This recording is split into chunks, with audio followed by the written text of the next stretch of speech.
Thank you. Hi, everyone. Good evening. Today is February 1, 2023. This is the Lake Balboa Neighborhood Council Board meeting. And I would like to welcome all the stakeholders and our board members as well. We've got several folks here, and I appreciate your coming. Chat is disconnected, so if anyone has anything they would like to mention to the board, please raise your hand. LA City Charter, Section 900. The purpose of neighborhood councils is to promote more citizen participation in government and make government more responsive to local needs. So that's what we're here for. We are a department within the City of Los Angeles. We are required to follow city and state laws. The Brown Act does not allow us to discuss anything that is not on tonight's agenda. There's an item called public comment where you can address items that are not on the agenda. The president will identify suggested time limits for each item. I haven't done that in a while. So the meeting can end around 9:30. Time allocations are approximate and may be shortened or lengthened at the discretion of the president. That'd be me. Timekeeper tonight is James Brown. You willing? Sure. Thank you very much. And would you please lead us in the pledge, number 2? Would everyone who is able please rise for the Pledge of Allegiance? Ready? Begin. I pledge allegiance to the flag of the United States of America and to the republic for which it stands, one nation, under God, indivisible, with liberty and justice for all. Thank you. Thank you. Thank you, Ruth, for the flag. Appreciate it. Number 3, roll call. Danica? James Brown, Here. Michael Cortez. Oh, he's excused. Sorry. That's okay. Ruth Doxey, Here. Jasmine Garcia, She's excused. Linda Gravani, Here. Lydia Drosimich, Here. Gary Kay, Here. Danica Middleton is here, Jared Negron,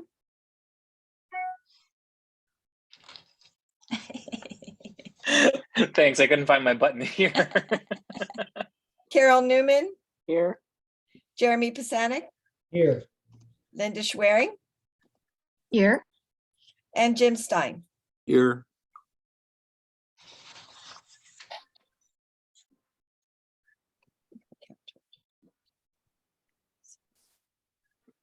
Eleven We have quorum. present. Thank you very much. You're Number welcome. 4, poll the board members for completion of mandatory training. I believe everyone has completed their training. Is that correct? Yes. Yes, And Jim Stein, your ethics is going to be up on March 5. Daniel Johnson, you have your hand raised already. Daniel D. I'm like, you know, it's all love if I have my hand up. I thought it would be great to note at this moment if any board member has any conflict on any agenda items, have yet to seek counsel from the city attorney. Please state that now, and then I would recommend that we postpone that agenda item. I just wanted to add that. I think that would be great to add at the beginning. Okay, well then, if you want us to put it on the agenda, we'll do that in the future. Is that what you would like? Yes, please. I think it'll be better to give board members a sense of trying to identify that earlier on and not later. Okay, because it's not an item on the agenda. Okay, number 5, discussion of possible action to adopt the February 1, 2023 agenda. I move that Lake Balboa Neighborhood Council adopt the February 1, 2023 agenda. I second. Gravani made the motion. Was it Ruth? Yes. Seconded? Any discussion? Jim Stein, any discussion? Regarding? The agenda? No. Okay, Oh, well, Item number 22 Well, yeah, needs to be the- changed. I didn't know whether you want to do that now or then, Yes, but we need to Yeah, do it 'cause we need now. to amend it. do it now? Okay. So, on item 22, can we raise that, amount to, up to $1,200? You said previously up to $1,300, so I will say up to $1,300. Okay, So then anything else? number 22 is discussion and possible action regarding approval of up to $1,300. $1,300, correct. Okay. Any other item? Jeremy, you've got a thought coming. Yeah, just a point of order. If I understand correctly, once something's on agenda, you can't increase it. You can decrease, but you can't increase it. Am I incorrect? I thought I remember having, there's a big discussion on this at one time where you can't just change the amount to an increased amount once it's been put on an agenda. I just want to make sure we're not getting ourselves in trouble. Well, we're just trying I'm to be okay with the correct. increase. I'm just trying to, Yeah, I keep understand. most. We're just trying to be correct, and that we thought we had the correct amount that would cover everything, but when Jim did the research, he found out that it doesn't cover, so then we can't do what you wanted to do, Jim. So Linda Schwerin? Oh, I was just going to ask if there was a point. Was this amount of 1,300 initially the amount that would have been requested? Yes, It's not, it was not included on the agenda. If that's true, then the agenda should be corrected. Is that what we're doing? Yes. yes. Okay, thank you. Daniel? I'm questioning in this moment in terms of compliance, the correction to the agenda. It may be better to do an amendment of the item when it comes. If you would like, I can double check on that because this agenda was already made to members of the public. And if they aren't here tonight, that information may be a bit misleading, right? If they read this agenda, they aren't here, they're expecting 1,000 up to be spent versus an amendment on the agenda on the item. If you would like, I could check with the department to make sure that's good, that you all made that correction to the agenda before coming to the item. But I believe you may need to make the amendment instead of correcting the agenda, if that makes sense. Just my Yeah. recommendation, my Yeah, feedback. yeah. Well, how fast can you do it? Because we're sitting here waiting. I'll use my cell phone.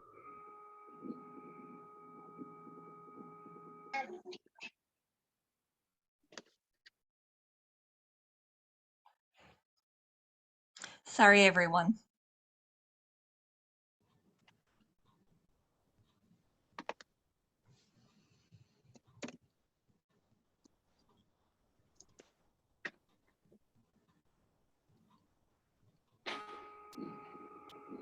If we make a correction to the agenda, that gets posted on the website anyway, right? Yes, So the public can see it anyway. correct. I mean, we've done that in the past. We've changed this Mhm. around, we've changed that around, we've Yeah. changed the Yeah. wording, so I don't see what difficulty it is. I hear you. Well, we don't have 35 items on the agenda tonight. God. Yeah, I felt like I would give a little leniency here. I could have filled it up, just saying.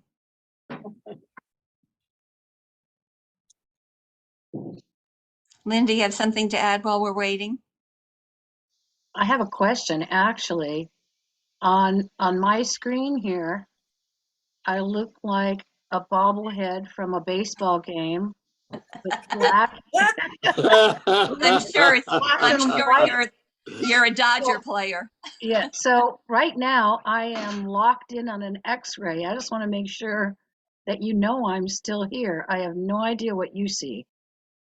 Well, know what, the top of your screen is flitching with a whole bunch of board members that are on the screen.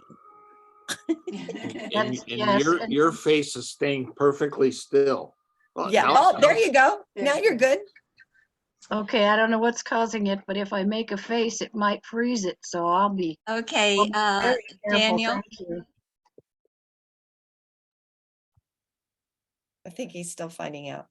no, he's got his hand raised, I think. I'm sorry, I'm still making a call. I Okay, didn't know my hand was raised. Lydia, you think we can only decrease it, not increase it? Is that what you're saying, Lydia Grand? Yes. Okay, so we'll go with that. We'll leave it as is. So we've got a motion for the agenda to approve and a seconded. Any further discussion? Let's vote.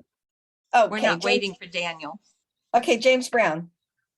let me make sure I understand. Is the agenda now showing the $1,300 in item 22? No, or we- 1,000. No, it's 1,000. Stays Okay, at then, 1,000 till we get there. yes. Michael Cortez. Yep. He's excused. Hello. Ruth Doxy. Yes.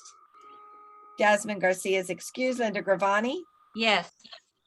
Gary Kay. Yes. Danica Middleton is a yes. Oh, Lydia Drasimich. Yes. Don't forget. Jared Negron. Yes. Carol Newman. Yes. Jeremy Pisanik. Yes. Linda Schwerin. Yes, Jim Stein. Yes. 11 yeses, 0 no's, 0 abstains. Motion passes. Thank you.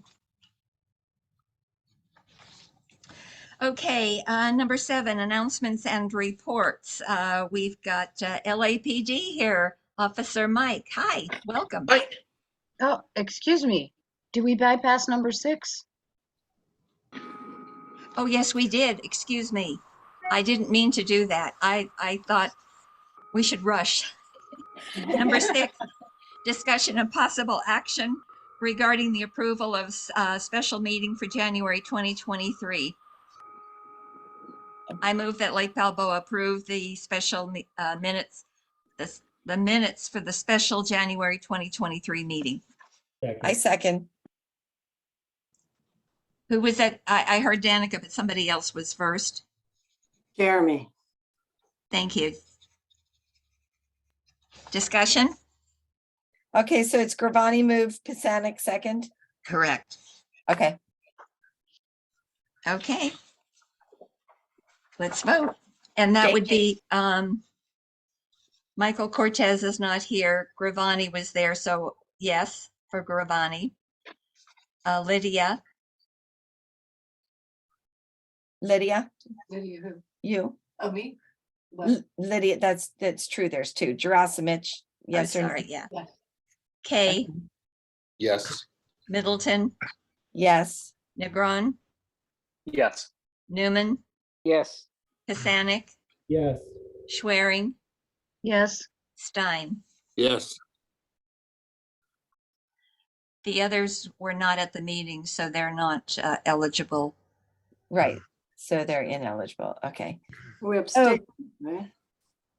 What's that? Don't we abstain? yes. Yeah, abstain. Yes. Okay, so James Brown and Doxy abstain. Okay, so 9 yeses, 0 no's, 2 abstentions. Thank you. Thank you. Now we'll go on to number 7. Thank you very much. That was a false alarm there, Officer Mike. Welcome. Anyway, All right, thank you. So Lake Balboa is still looking good in terms of crime.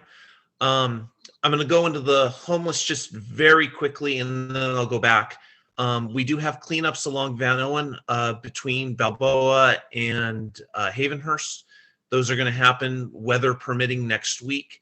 So all those RVs that are parked along the side, hopefully we'll make a dent in that. And we also have cleanups up along Havenhurst from Van Owen.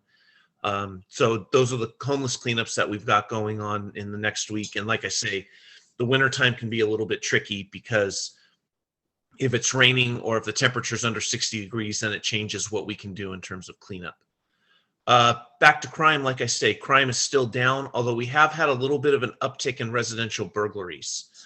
So I just wanted to give a little bit of information and some advice or some tips about the burglaries. 3 of the burglaries, the burglars have gone to the back and smashed the sliding glass door. So for those of you who own homes, what I would recommend is if you could lock your side gates, do something to make it more difficult for these people to get into your backyards.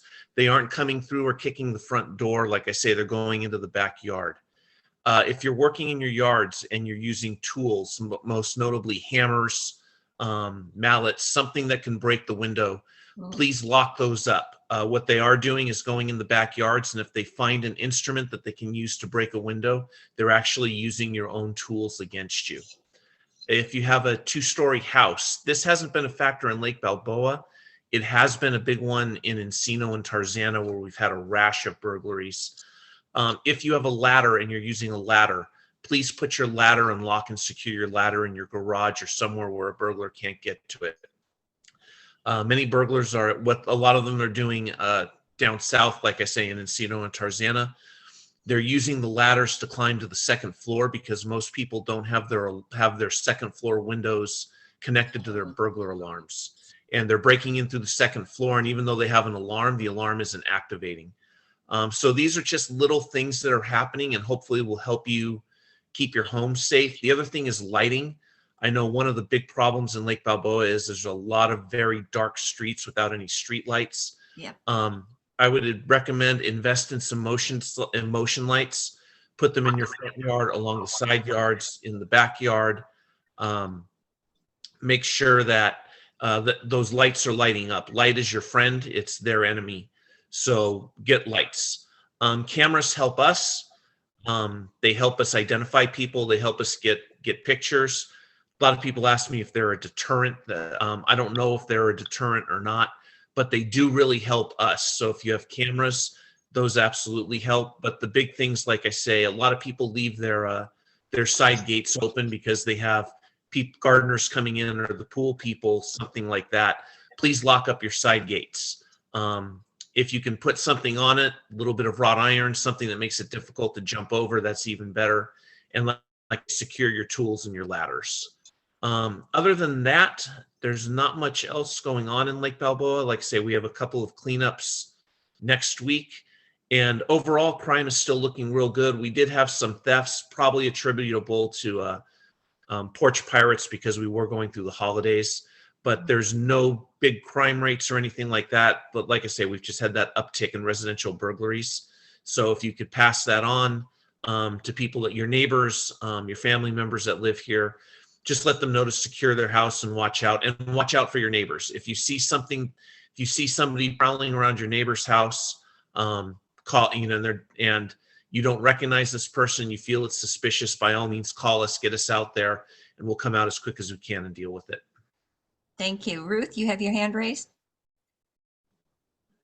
Yes, I wondered, Officer Trazas, if you have any details on you said it was a carjacking. It was Sunday morning around between 5 and 6 a.m. On the next door, they had a posted man fatally shot at the Northridge Shell Station on Roscoe and Balboa. It's like a 10-minute walk from my house.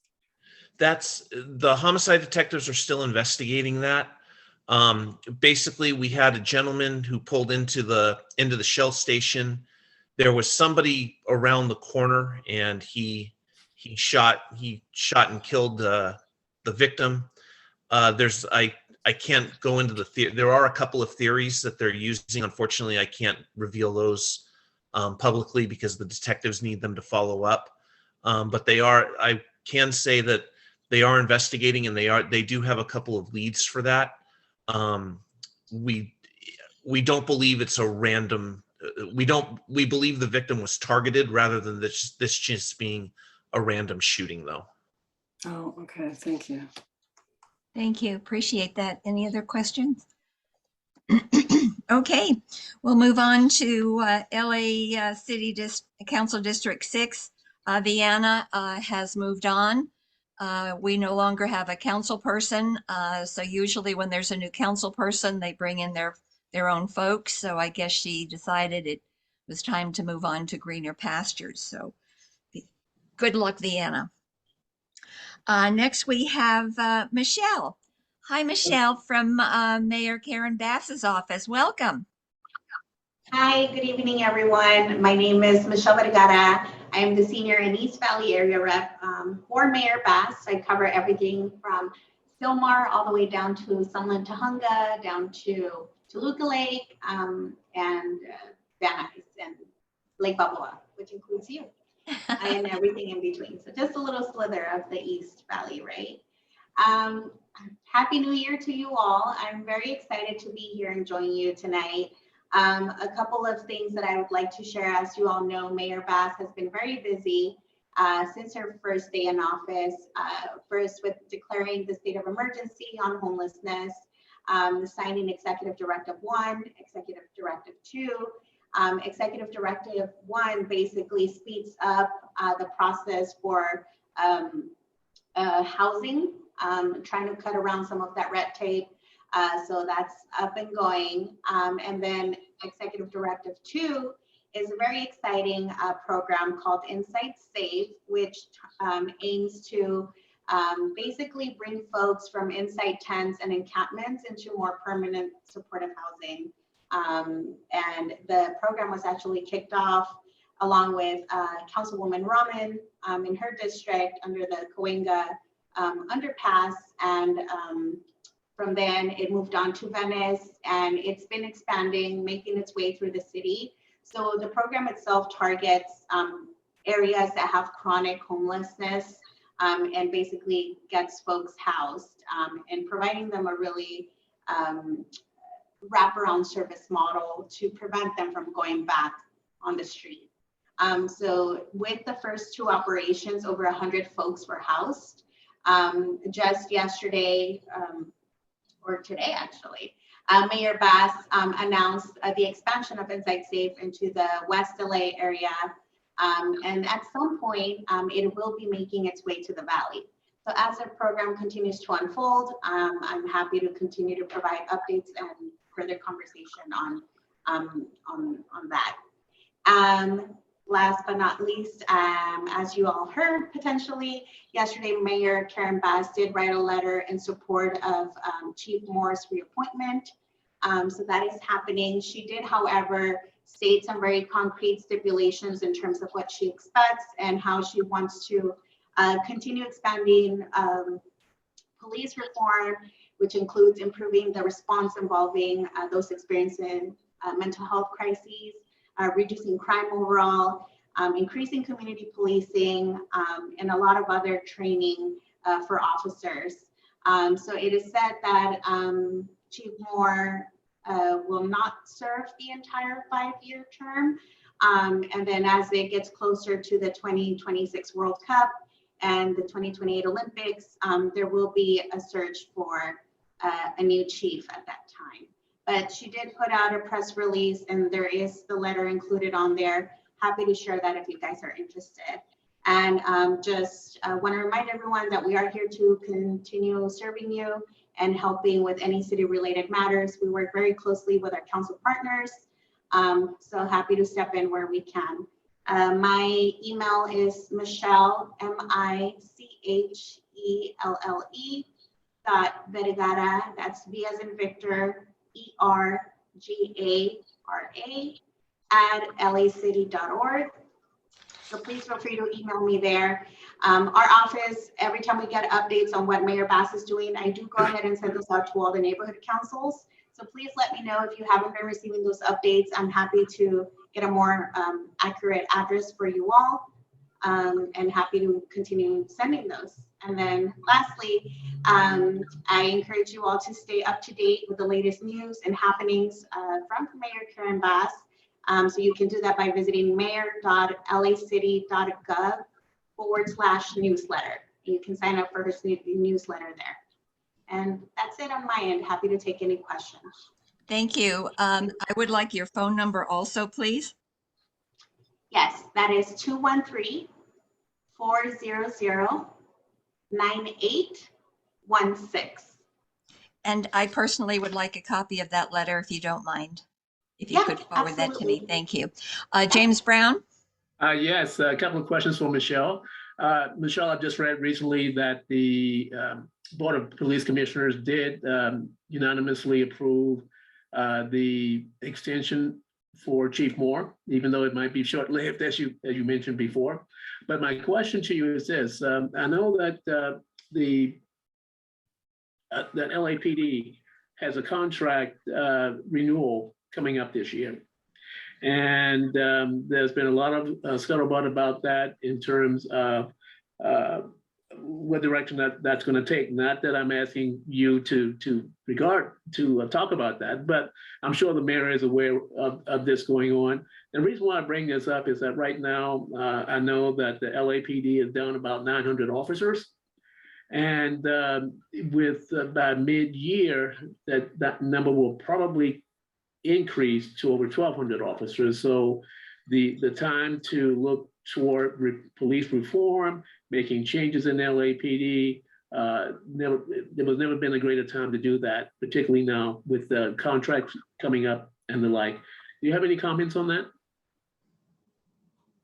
So in regards to that, definitely, I think that's also part of the conversation in terms of how to extend these opportunities for folks to be able to join LAPD. We do know there is a deficit, so those conversations are happening as well in terms of how the outreach can be a bit more robust and inclusive to include folks and encourage them to apply. So those conversations are definitely happening. Is the mayor undertaking a campaign along with the LAPD to offer incentives for people to join up or volunteer? I believe there is a program for folks who are willing to join or wanting to join. I know that PD does often have their hiring events and often has flyers on there that have all the perks that are included when you decide to apply to become an officer. So I'm happy to share those as they come my way. Thank you. No We have problem. two more questions, Steve Leffert, and then Jared.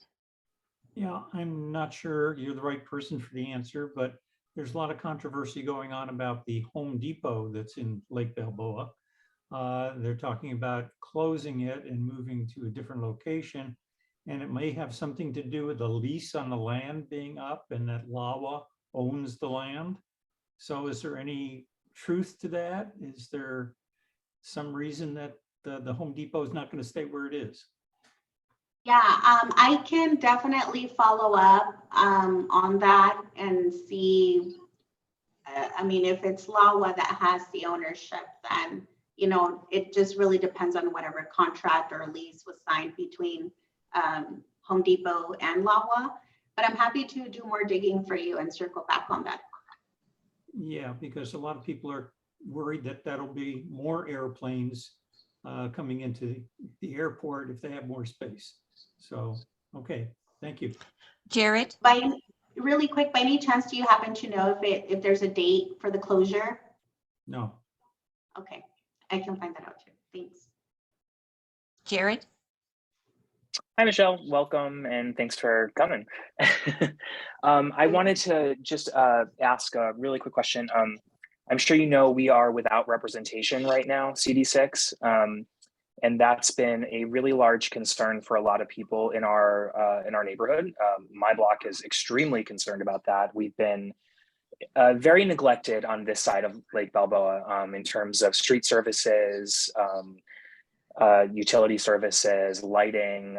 We're one of those blocks that has no lights. It's a lot of safety concerns over here. As Steve mentioned, the airport concerns, a lot of stuff seems to get neglected in this side of Lake Balboa with no CD6 representation in the council. I think now all of Lake Balboa is sort of feeling that sort of darkness. And I was just wondering if there is, you know, as we're sort of waiting for this election to come, this special election, to have someone there what's being done on the mayor's side, on the mayor office side, to ensure that our neighborhoods in CD6 are not being neglected and left to the wayside without any sort of voice? Yeah, that's an excellent question. And trust me, you are not the first person that has brought that up. I think it's a very critical time, as you all are well aware. The special election is happening on April 4th. So that's a very important day. So, you know, just whoever's able to go out and vote, definitely encouraging folks to get out and vote. As of the moment, there are over 20 candidates that have filed with the city clerk's office. If you go on the city clerk's website, you are able to see exactly who's on there, do your research, and then, you know, go on from there. Of course, we're not endorsing any candidate, so we cannot tell you who to vote for. You know, that's completely up to you. But in terms of trying to mitigate some of that, I know that our office has been stepping in and we have been dealing with direct constituent concerns. City 6 office, although they do not have an official council member at the moment, they are still operating. So they still have staff over in their Sun Valley office, Van Nuys office, in downtown City Hall. So they are operating. So if you're having any troubles with reaching them or connecting with them as well, please do let me know, and then we're happy to make those connections because they are still operating. But again, if it's something that we can help support and you know, uplift down the pipeline on whatever issues you may have, we're happy to do so and step in. In addition to that, in terms of like the street services or any other issues that you may be seeing around in your community, I definitely encourage you all to report that through 311, whether it's calling, whether it's through the app. The more reporting is done, the better chances or higher chances you know, you have of like getting some of those things addressed. And again, if we need to step in to kind of flag and help move things along, we're happy to do that. I think overall throughout the city, there is kind of a shortage of employees in different departments because of COVID, and that we're still kind of dealing with that, you know, backlog of things, but we're pushing through. And another thing that Mayor Bass is really focused on is trying to do more outreach for folks to join the city, right? Whether it's working for LA Sanitation, for street services, etc. There's a lot of departments that have a lot of vacancies. So we're trying to figure out ways on how we can get folks on board to also help mitigate some of those concerns. Thank you. Appreciate it. We need to Thank you so much. Thank you. Somebody's hand is raised. Oh, no. Okay. Sorry. Thank you. Next, we have Michael Liu. Welcome, Michael. Good evening, everybody. I don't want to take too much of your time. I just wanted to highlight two quick properties that I am helping LAPD and CD6 Jonah Glickman on. The one property, the rodent infestation at the pocket, unfortunately, I don't have anything to report at this time. Hopefully, I will have something soon, but nothing at this time. I'm sorry, I missed that. What was that? So there's nothing to report at this time. Hopefully, I will have some news somewhere down the line. So hopefully sooner rather than later, but I don't have anything to report at this moment. And what was that on? The rodent infestation. Oh, okay, okay. okay. I missed that part. Sorry. And then the other property I just wanted to quickly highlight, there is an empty lot on Woodley, I'm sorry, on Haskell. And it's an RV parking lot that has that's kind of not totally secured by fencing. I'm working with LAPD and Jonah again to try to get that issue resolved. We were talking with the property owner, trying to convince him to be a better steward and a better neighbor, and making sure that the fence is better secured so that it is harder to get into and set up shop, so to speak. So if there are, that is one of the properties that we're working on. If there's anything else similar to this that you guys would like us to, or like me to look at, I'm happy to do that. And my email and phone numbers, I think, are still in the agenda. I didn't check though. Yes. And great, then you can send me those, and I'm happy to try to work on those properties and get some relief for the neighborhood. Thank you. Stacy, you just put your hand down. Did you change your mind? I can Oh, am I unmuted? Yes. I can reach out directly to Michael, but thank you. Thank you. Okay, Thank you. perfect. Thank you. Thank you. And I'm looking to see if I have anyone else here from the government. No. How about Daniel D. Johnson? Where are you, Daniel? Happy Black History Month. I was laughing like anyone else from the government. I am the government too, here with my colleagues. So first things first, I have a few updates for you all on behalf of the department. I'm not sure if I have the opportunity to say Happy New Year to you all. So Happy New Year as well. So first things first, as you heard earlier in the beginning of the meeting, your trainings are phenomenal. So thank you for doing your best to make sure those trainings are up to date. It looks like everyone is also in compliance in regards to that as well. So that's a huge round of applause for you all starting off the new year strong. I do have a very, very important update. Please give me some time to get this out to you right now. It's something that everybody's been critically waiting for. So I will start that off by saying on February 23rd and the 25th, our department will be holding an return to in-person NC meeting and transition to new governance rules. Okay, that will be happening Thursday, February 23rd from 6 p.m. to 7:30 p.m. The second date will be the following Saturday, February 25th, 2023 from 1 p.m. to 2:30. Okay. Now, Is that Zoom? Beg your pardon? Yes. Via Zoom? Yes.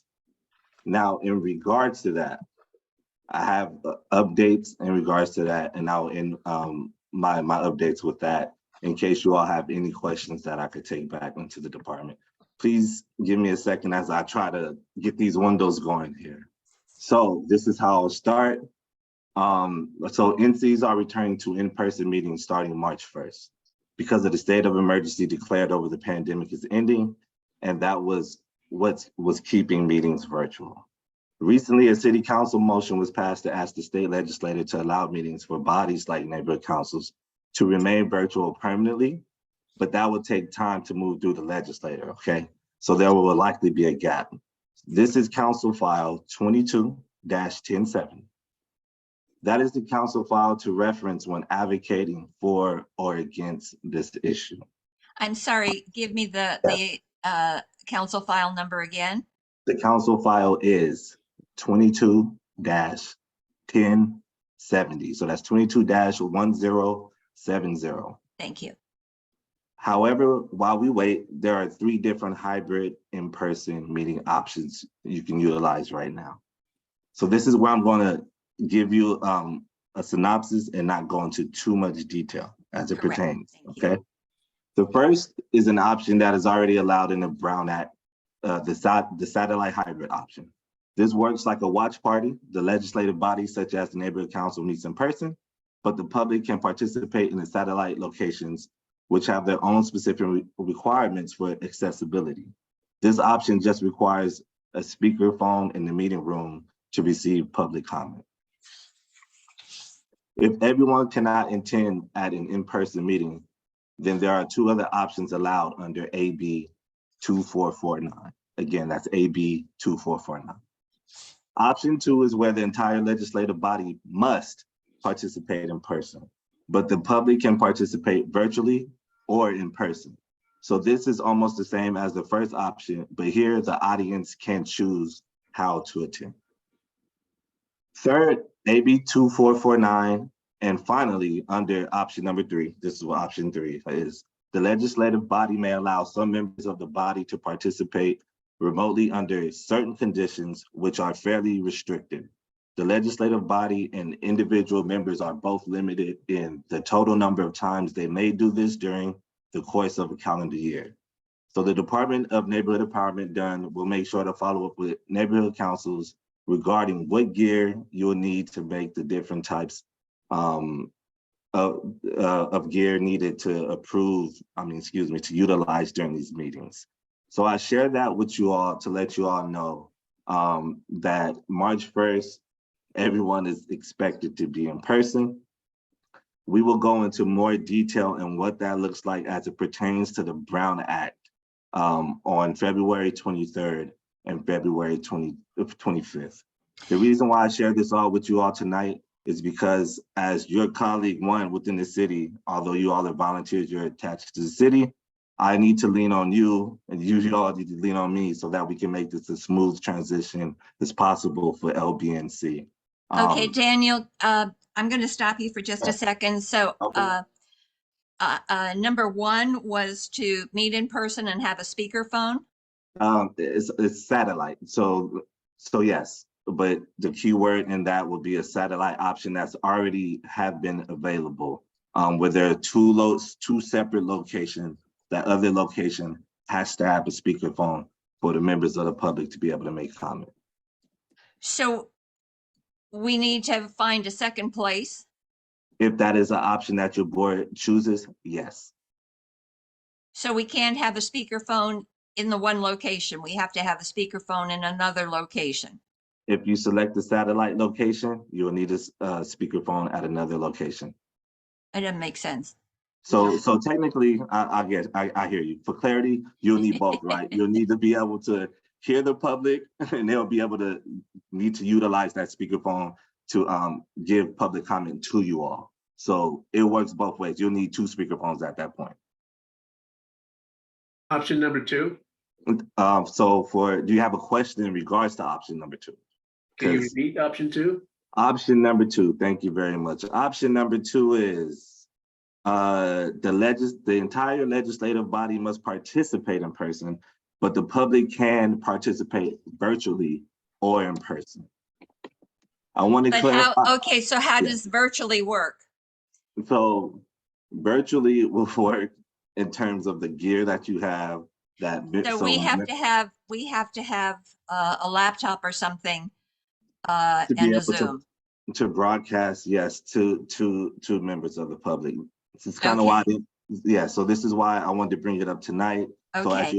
So as you all begin to think about the options that you may want We've already been thinking about it. So number three, we have to keep moving. So number three. The third option will, the third option is clearly stating that under certain circumstances, certain members will be able to attend remotely. So by members, you're talking about board members. Yes, board members. Okay. And that's under a very, again, strict circumstance. That's not anyone saying like, hey, I want to meet virtually today just to meet remotely. That's not how it works. So, because there are some neighborhood councils where the board member does not feel safe going out in public because of their health issue. So they would be able to stay at home, for example. Under strict circumstances. Certain circumstances. Under a calendar year, they only get a set number of that, and that's due to the legislation of the Brown Act. Okay. Okay. All right. We've got some questions. Linda Schwerin, then Jared, and then Michelle. Hi, Daniel. I have a question about the in-person meetings that were scheduled to begin on March the 1st. And LBNC has submitted our application for our former LBNC meeting site, and we are awaiting now response regarding the permit. So my concern is the time frame that we have between the 1st of this month and the 1st of next month. If you have any comments on that.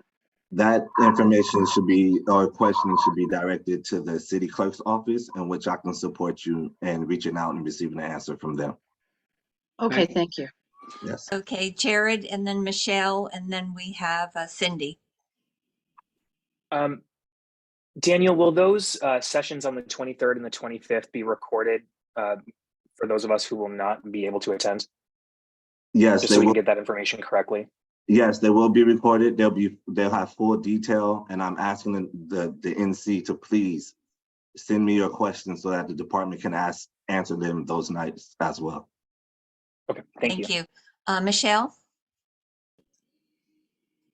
I just wanted to know, for the sessions, are those open to the public or is it specific for the board only?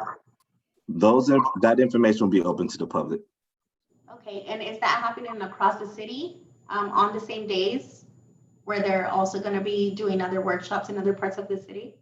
No, our department specifically chose those dates in order to get the NCs prepped and ready to go. So I'm not sure if it conflicts with anything, but I could double check and get back to you, Michelle. No, I'm asking, I guess, if other areas in the city are also going to be hosting these on the same day, or is it just one general for everyone? Oh, no, so thank you for that. So that info session is held by our department specifically for the neighborhood councils. This isn't necessarily a city-wide approach. So all 99 NCs are invited and their stakeholders as well for that information. So this isn't like a city opportunity that's being put out. This is our department specifically. Thank you. I Cindy? just wanted to know. Thanks. No problem. Hi, thank you very much. My name is Cindy Cleghorn. I have two points.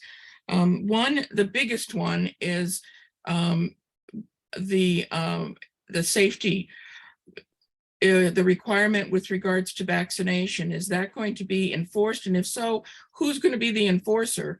Because you have people that are perhaps, I mean, and they don't even want to tell you whether they are or not vaccinated or not due to health reasons. So that needs to be clarified, because you're not going to get, you may lose board members, you may lose it's just a whole mess, and it really needs to be addressed. The other is the locations.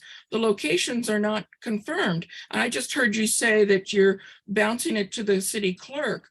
That doesn't make sense. If we have 30 days that we have before we have to start going to public meetings, you know, I'm sorry, the school district should be ready to go, or the churches, or the locations, whatever they are. There can't be any roadblocks, and whatever they cost has to be handled. That I can see is a done issue to handle. So maybe you have it wired, and maybe I'm just being a little emphatic. I apologize for that, but these are two really, really important points. Thank you.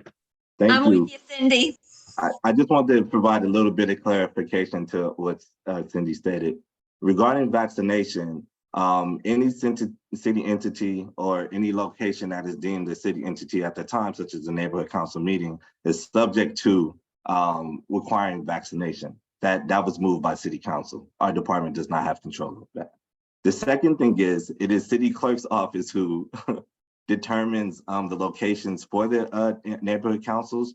That's why I requested that Linda S., as she reaches out to city clerk's office, I can offer a next level of support to try to get those answers. However, our department does not oversee that process, or do we sign leases or anything. That is the city clerk's office. Thank you. But it would be nice for another entity to give us a hand. That's why I'm here to support. Oh, no, I mean, do the legwork. I don't mean support. I mean, contact LAUSD and say, hey, this is a hot item. Can you help the 99 neighborhood councils, as opposed to 99 neighborhood councils trying to help themselves, and then go to work. Glenn Bailey, how do I really feel? Glenn Bailey, the department just filed its report back on that council file 22-1070 this week. And I would strongly recommend that folks review that prior to these information sessions. And then just know that in general, the AB 2449, which did amend the Brown Act, is really not helpful as it relates to neighborhood council board members. It may be helpful to the public in some instances. But we are hoping to hear Senator Portantino's bill being introduced. As of yesterday, I couldn't find it. Any bills have been introduced by any legislator. But we, unfortunately, neighborhood councils and all the other local government entities all are treated the same under the state government code. So, and a bill that would allow us to have some flexibility to opt in, you know, maybe treat committees separately, like holding the committees virtually, and board meetings have the ability to opt in to virtual versus in-person versus hybrid, would be ideal. That's it. But please read that report from the department. Thank you. And I just want to reiterate, I've been stirring things up a bit, as you may recall. I have contacted Jesse Gabriel. I've contacted Henry Stern, our senator, Jesse Gabriel, our assembly member. On the 11th, I am meeting with our new senator, Menjivar. And for the Valley Alliance of Neighborhood Councils, I'm writing a letter to the governor. So we're not taking this sitting down, folks, just so you know. Ruth and then Lydia, and then we'll move on. Oh, yeah, Glenn, so how do we access that report you're talking about on the council file? Say that I'm again, sure- Ruth. How do we access the report he's talking about on the council file? So I'm sure your NEA can provide it to all of you, but if you go to the council file management system, and put in that council file number, and then just look for the done report back that was dated, I think, Monday or Tuesday of this week. So that It's posted there. Ruth, So if you after don't know you- how to do that, I can do that for you, with you. after you check the council file, it'll be in the upper right. You'll see it says the Department of Neighborhood Empowerment's report. Right. Thank you. Lydia, Grant? Yes, a couple things. Daniel, one, what was the time of the meeting on February 23rd? The February 23rd meeting. 6 p.m. to 7:30. Yes, 6 p.m. to 7:30, yes. Okay, and also, did you say, maybe I was trying to listen to everything you were saying, but type and make notes at the same time, so I may have missed a couple things I wanted to ask. So what is going to happen when you have and maybe you mentioned it, what are they going to do when they have a neighborhood council who doesn't have enough board members to have quorum? Because they're not vaccinated. And that is in regards to meeting on March 1st. Yep. So I don't have that answer for you as today, but I can take note of that and make sure that answer gets this question gets answered on the 23rd for you. Because Lake Balboa meets on March 1. Yeah, and the thing is as neighborhood council presidents, it feels very invasive for us to call our board members and say, have you been vaccinated or not? I mean, that should be people's private information. So just wanted to bring that to your attention. Also, and like I said, I thought maybe you might have mentioned it. The other thing I wanted to ask is the city going to be providing COVID tests at the door so that people can join? And the reason I asked that question is because it is very clearly stated in the commission policy for neighborhood councils that as neighborhood councils, we're not allowed to discriminate. And in fact, we would be discriminating against people based on their medical condition, potentially their religion, or their difference of opinion. So now that is a commission policy, how is the department setting us up to violate that policy? These are just concerns, and I know I'm the minute taker and probably shouldn't be asking, but I wasn't sure if you touched on them as much as I was trying to type things. Thank you for those questions. I wrote those down and I will take those back to the department. Thank you. Linda Schwerin, the last question. You're muted. My last question, I'm unmuted now. Daniel, the meetings that you mentioned earlier on February 23rd and February 25th, and I missed, how do we have access to attending those meetings if we wish? I will send out the registration link to you all during this meeting. It is a Google form for you all to complete. And I believe I've noticed that the NC's monthly profiles have not been out yet. So I have access to that information. I'll get that to the board tonight. Thank you. Thank you. Okay, Stacy, one last question. It's just a quick question, just based on what Daniel just said. How would stakeholders get access to that Google form to respond? I will. Thank you. How the monthly profile does work. Yes, that is an excellent question. How the monthly profiles does work. It will be in that information in that monthly profile. So that'll be determined on the NC to provide that information to the public in terms of the monthly profile. But I will we don't ever get that, Daniel. So how do we get there for real? I understand that. So let me follow up with that and get that answer to you tonight, Stacy. Oh, Stacy, you can give me a call after the meeting and I should be able to provide an update for you. Okay. No. Linda Gravani also needs to know how the public gets it so that we can let the public know how to get that. I Thank mean, we can post it somewhere on our website, but I'm not, I don't have time to contact everybody I think might attend our meeting. Glenn Bailey. We really have to Sorry. move on. This is I really the understood. last one. So, but this is important. I just checked the Empower Lake calendar and neither of these sessions are posted there. That's where people would go, you know, if they can't get to the monthly profile or whatever, right? So I would say to Daniel, if you could get done to get it on the Empower Lake calendar, which is on empowerlake.org/calendar, then that typically includes the Zoom link for, you know, all such meetings. Thank you. Okay, we'll go on to number 8. Discussion and possible action regarding Lake Balboa Neighborhood Council's open board seats. Lake Balboa Neighborhood Council currently has 3 organizational seats open and 1 at-large appointed. And just a reminder, we cannot fill any seats if it's 90 days prior to an election, and I believe that is March 20 is the last date.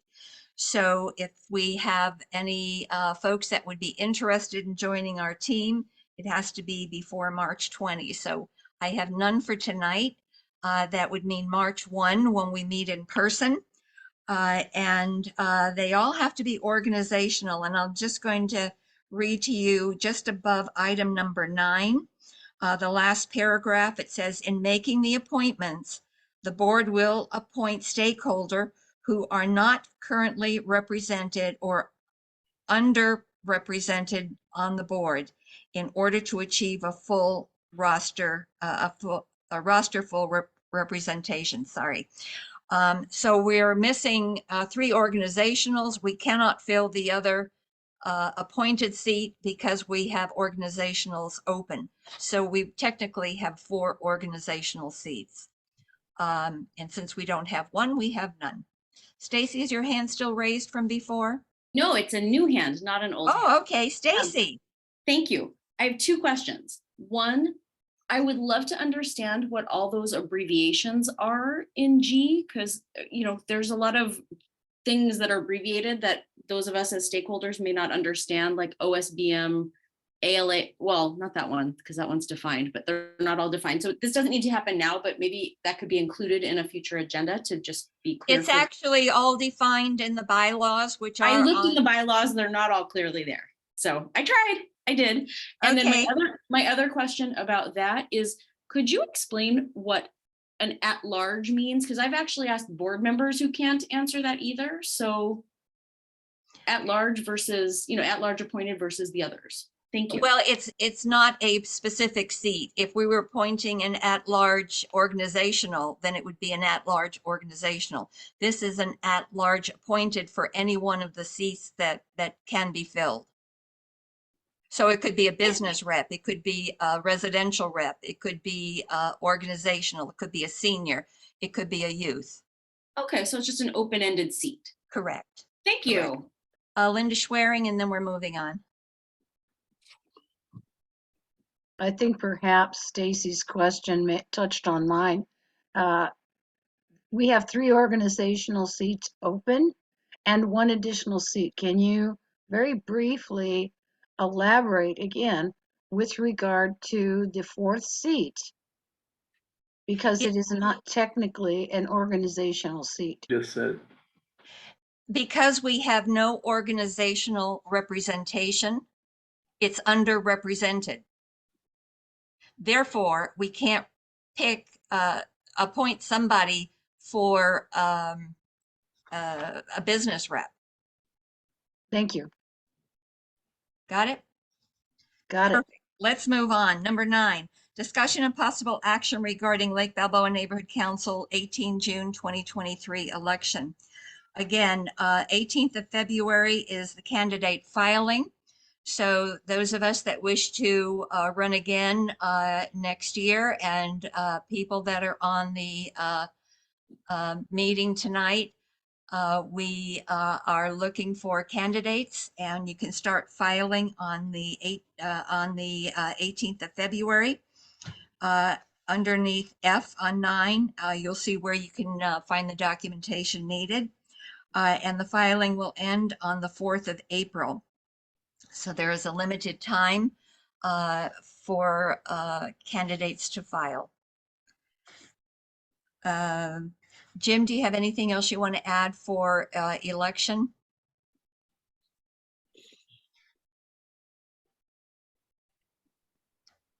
We're going to have another ad hoc election committee meeting in February. The date has not yet been determined. The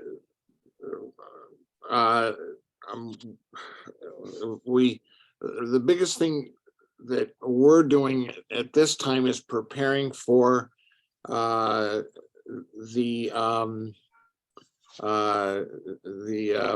Valley Relics Museum is having their Forgotten History of Lake Balboa, in which they've offered us a table to hand out information regarding the election and discuss that and encourage people to get involved. I don't think any of us want to go door to door, but it's clear that we're and standing in front of Ralph's is not a lot of fun either. I've done that. Yeah. I talk to people I know, and I'm really depending on social media. Michael's not here tonight, but he's been working hard at that, and so have you, Linda. We have an awful lot of flyers and so forth that have been prepared, and they're slowly being disseminated. There's going to be banners and what have you.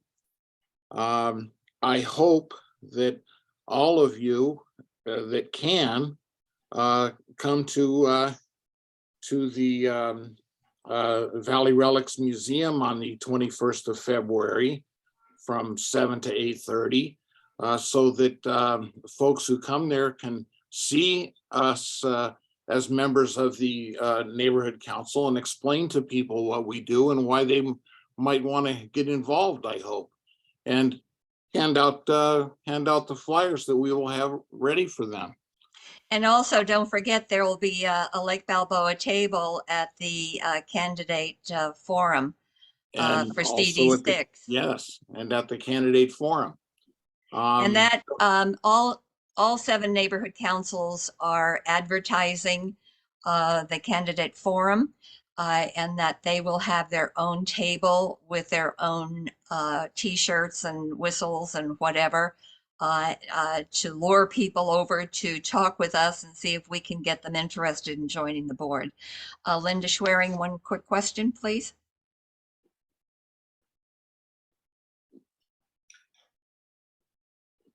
Did you want to talk, Linda? She's frozen in time. Linda, you're frozen. Am I still frozen? Can you No, hear me? we can hear you, but you're Oh, frozen. good. Just Okay, your face. I'm X-rayed, but you can Quick still hear question, me. Linda, before you freeze Okay. again. All right. So we've had so many things going on here, and now I practically lost the train of thought. With regard to the elections and attracting candidates, and maybe Jim has a date close by, but there will be running for candidate forums, not a forum, I'm sorry, like a workshop or shops that are going to be held in February. And they are for folks that are interested in getting information and running to be a member of the neighborhood council. I do not have that with me at the moment, but I know that it is on the NC elections on the clerk's website, and perhaps Jim has more information, but that Give would me be a moment here and I'll Okay. get that information for you. that might be very helpful for anybody who thinks they have an interest in perhaps serving on a neighborhood council, and it would give them information and perhaps an incentive to move forward. The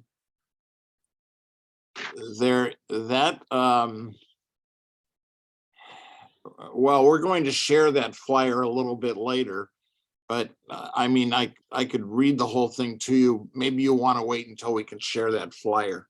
It's a website, and it's a link to the city clerk's Okay, office. we'll wait then when you can Okay. share it.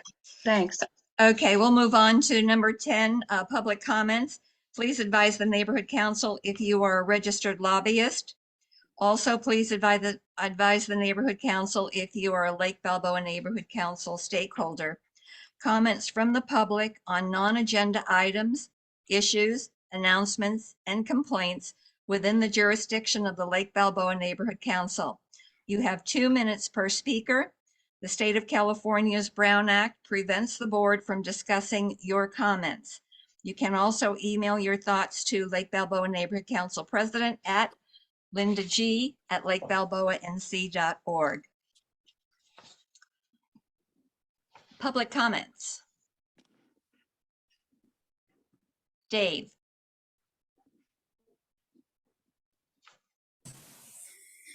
Hello, everybody. Dave Brown, North Hills West. It's great to see you all, and my compliments on a very productive meeting. It's been very informative as well.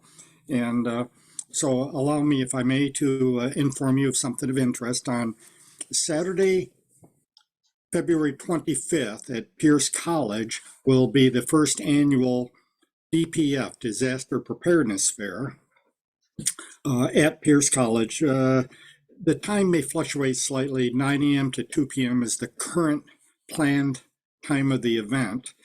And Linda, I just sent you a map, is a schedule with a flyer that gives all the specific details if you care to distribute. The flyer will probably be updated soon, but the change might only involve extending it 1 hour longer than 2 p.m. It may go to 3 p.m.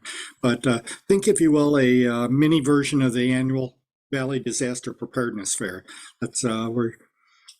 That's just too much to do one of those, but on a regional basis, a smaller scale, we think these are going to be very effective, and very much everything about it's free, of course. There'll be a lot of vendors distributing stuff, great information, speakers.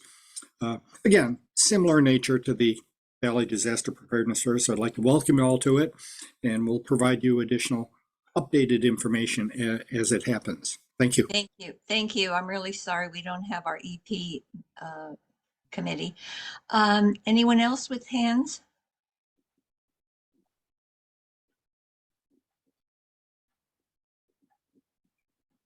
Imelda, did you want to speak?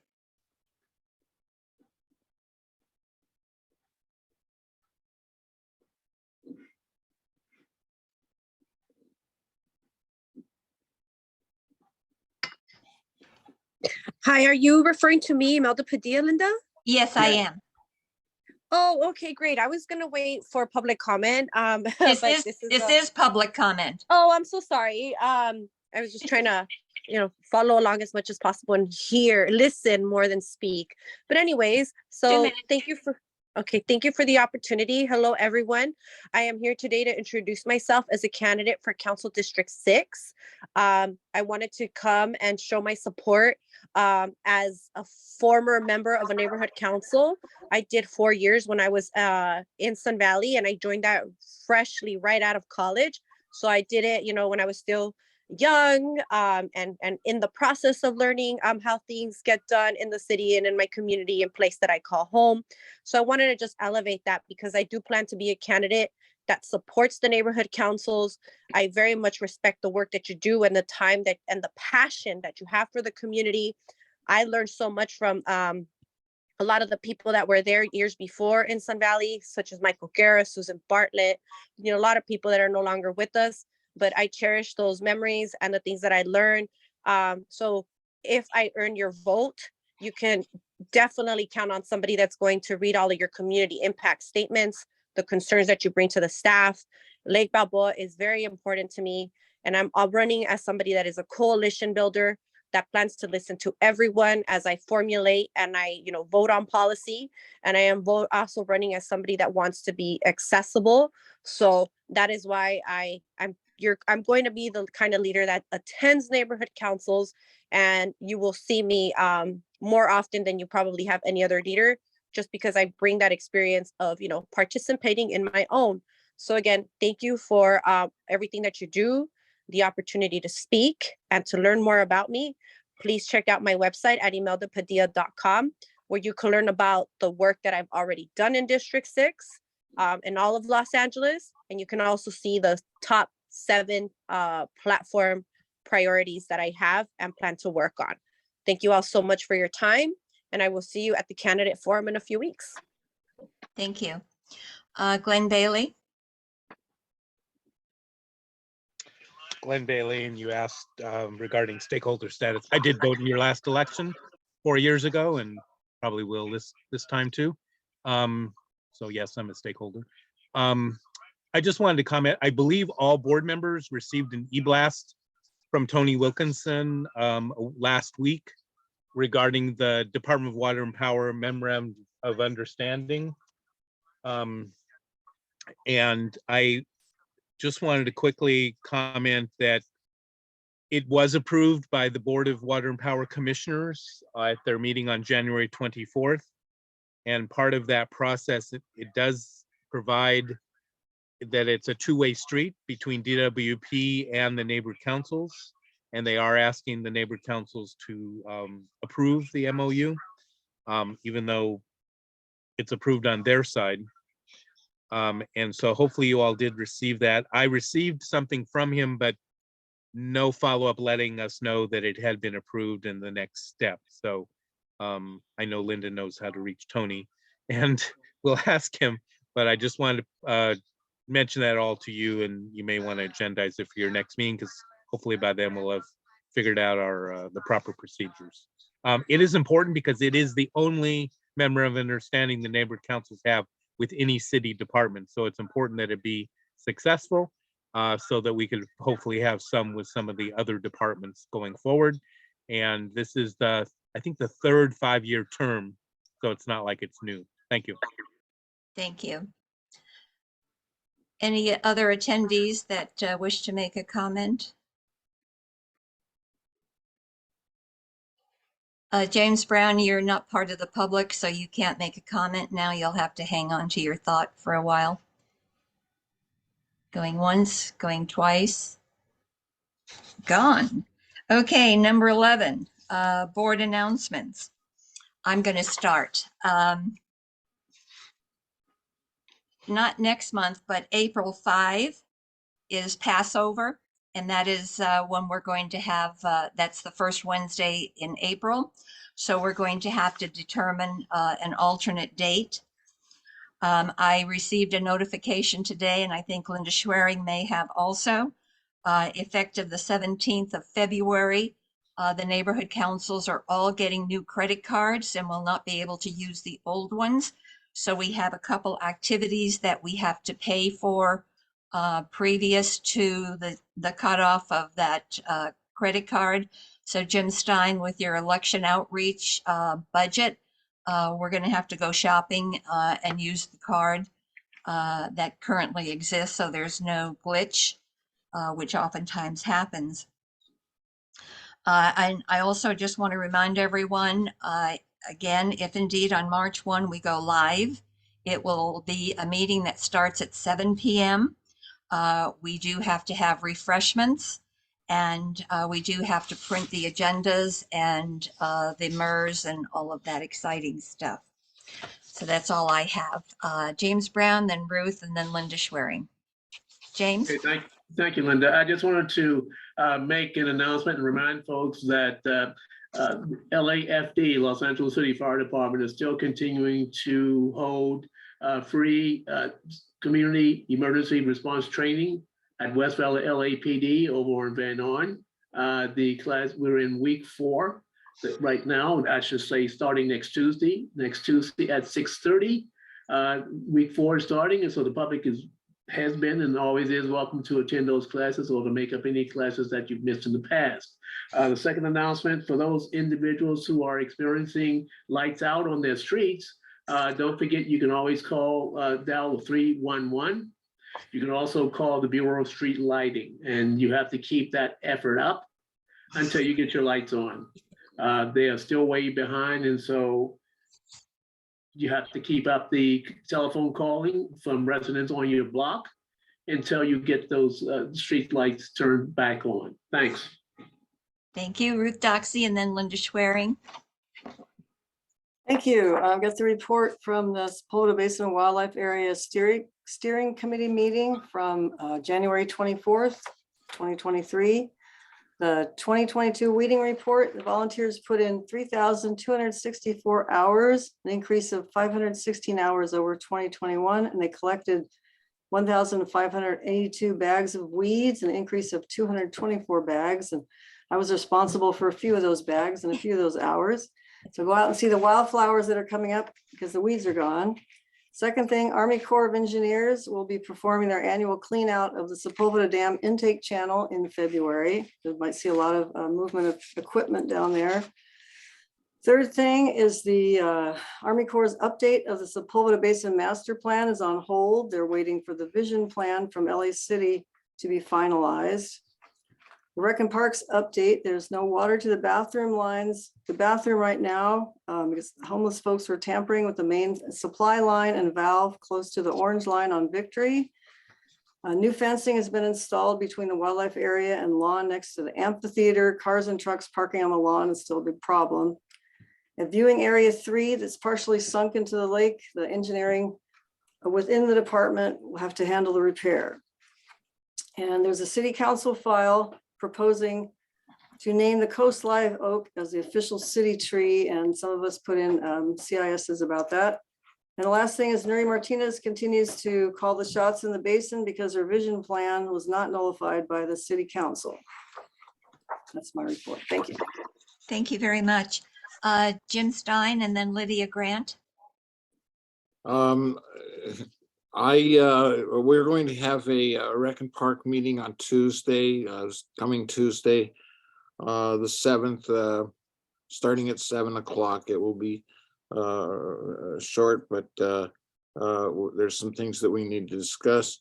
And once again, everyone, if you haven't heard of the fact that on the 21st of February, the Forgotten History of Lake Balboa at Valley Relics Museum, 7 to 8:30. It's going to be all over the social media. If you have any questions regarding it, please let me know. I really would like to see a good turnout, and I'd like everyone to tell their friends. They must have friends out there. They must have more friends than I do. It's going to be an excellent presentation. Thank you very much. Thank you. Lydia Grant and Linda Schwerin. Yes, I'd like to know, Ruth, if you have your report typed up, if you would email it to me, I appreciate it, because I hate when I mess up or spell things wrong. So I appreciate it. Thank you. Thank you. Linda Schwerin. Yes. Jim, would you give the date and time once again? Just repeat it for the Rec and Absolutely. Parks meeting. Absolutely. It's going to be on February 21st from 7 to 8:30. It's at the Valley Relics Museum at 7900 Balboa Boulevard, and it's in hangar C3 and C4. So you turn on Stagg Street, and there's a big sign there, you know, the city put up, shows Valley Relics Museum. Can't miss it. Thank you, Jim. I think you misunderstood. Linda wanted to know your Rec and Park meeting. Oh, I'm very sorry. Yeah, good, Yes, because I thought that was a conflict. Go Rec and ahead. Park meeting, and it will, and of course, still be on Zoom by then. And it's going to be on this coming Tuesday, the 7th of February at 7 p.m. Okay, at 7 p.m. Okay, and then I have one other thing, and this is with regards to the election outreach at the Valley Relics History event, and also for the election outreach for Lake Balboa. at the CD6 forum. 30 have- seconds. Yes, well, this is quick. Do you need Yes. either Linda or Jim or whoever?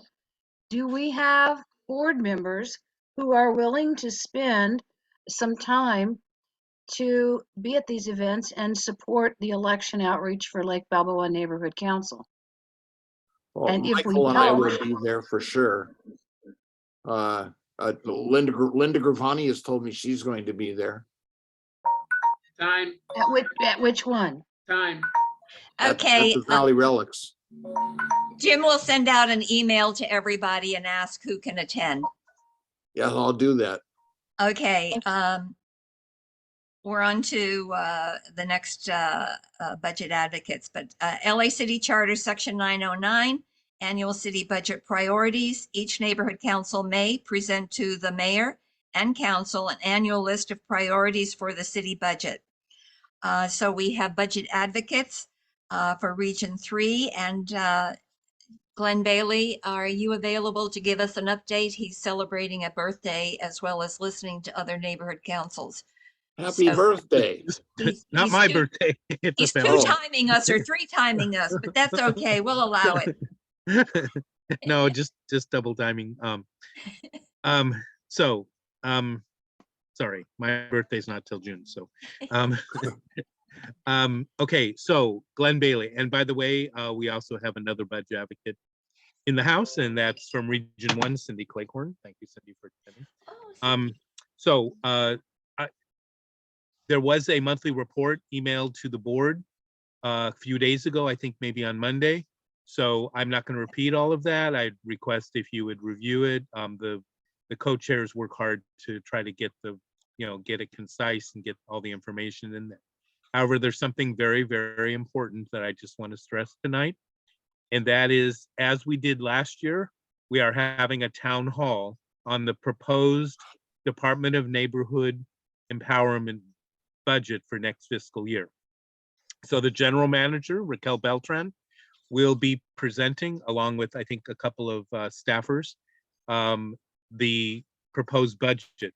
This is important because it has a number of new initiatives included in it, which, if approved by the mayor and the city council, will make a difference in affect neighborhood councils. So even if, I'm not expecting every single board member to attend, but you're all welcome and invited. It's going to be virtual. But I do hope you will send some representatives from your neighborhood council to attend. So it's going to be on Saturday, February 11th at 12:30 p.m.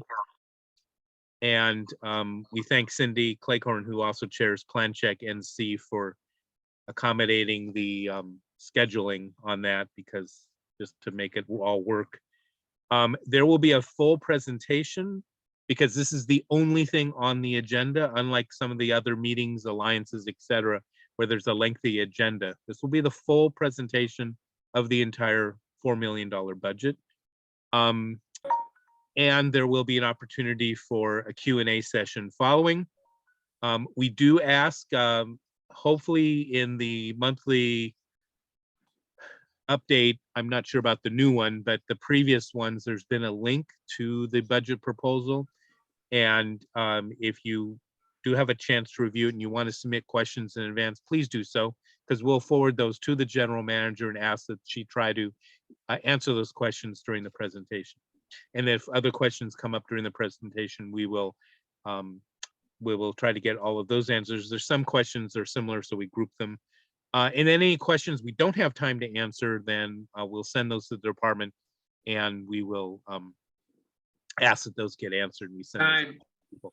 So registration is open. Please go to budgetadvocates.org and sign up via Eventbrite, and you'll be sent the information. And we look forward to seeing you all then. Thank you very much. Thank you. I appreciate that. We have a lot of people in the attendees that may not know what the budget advocates do. They meet with general managers for the city of Los Angeles's various departments, and they discuss what their dreams and wishes are and how come they can't provide X, Y, and Z to us. and then bring it forward and complete a report. And the report's called a white paper. And when you first take a look at the white paper, you just about choke because it's about 110 pages or so, and you think you're never going to read that. But really, it's about the first 10 pages will explain what has happened, who is doing what.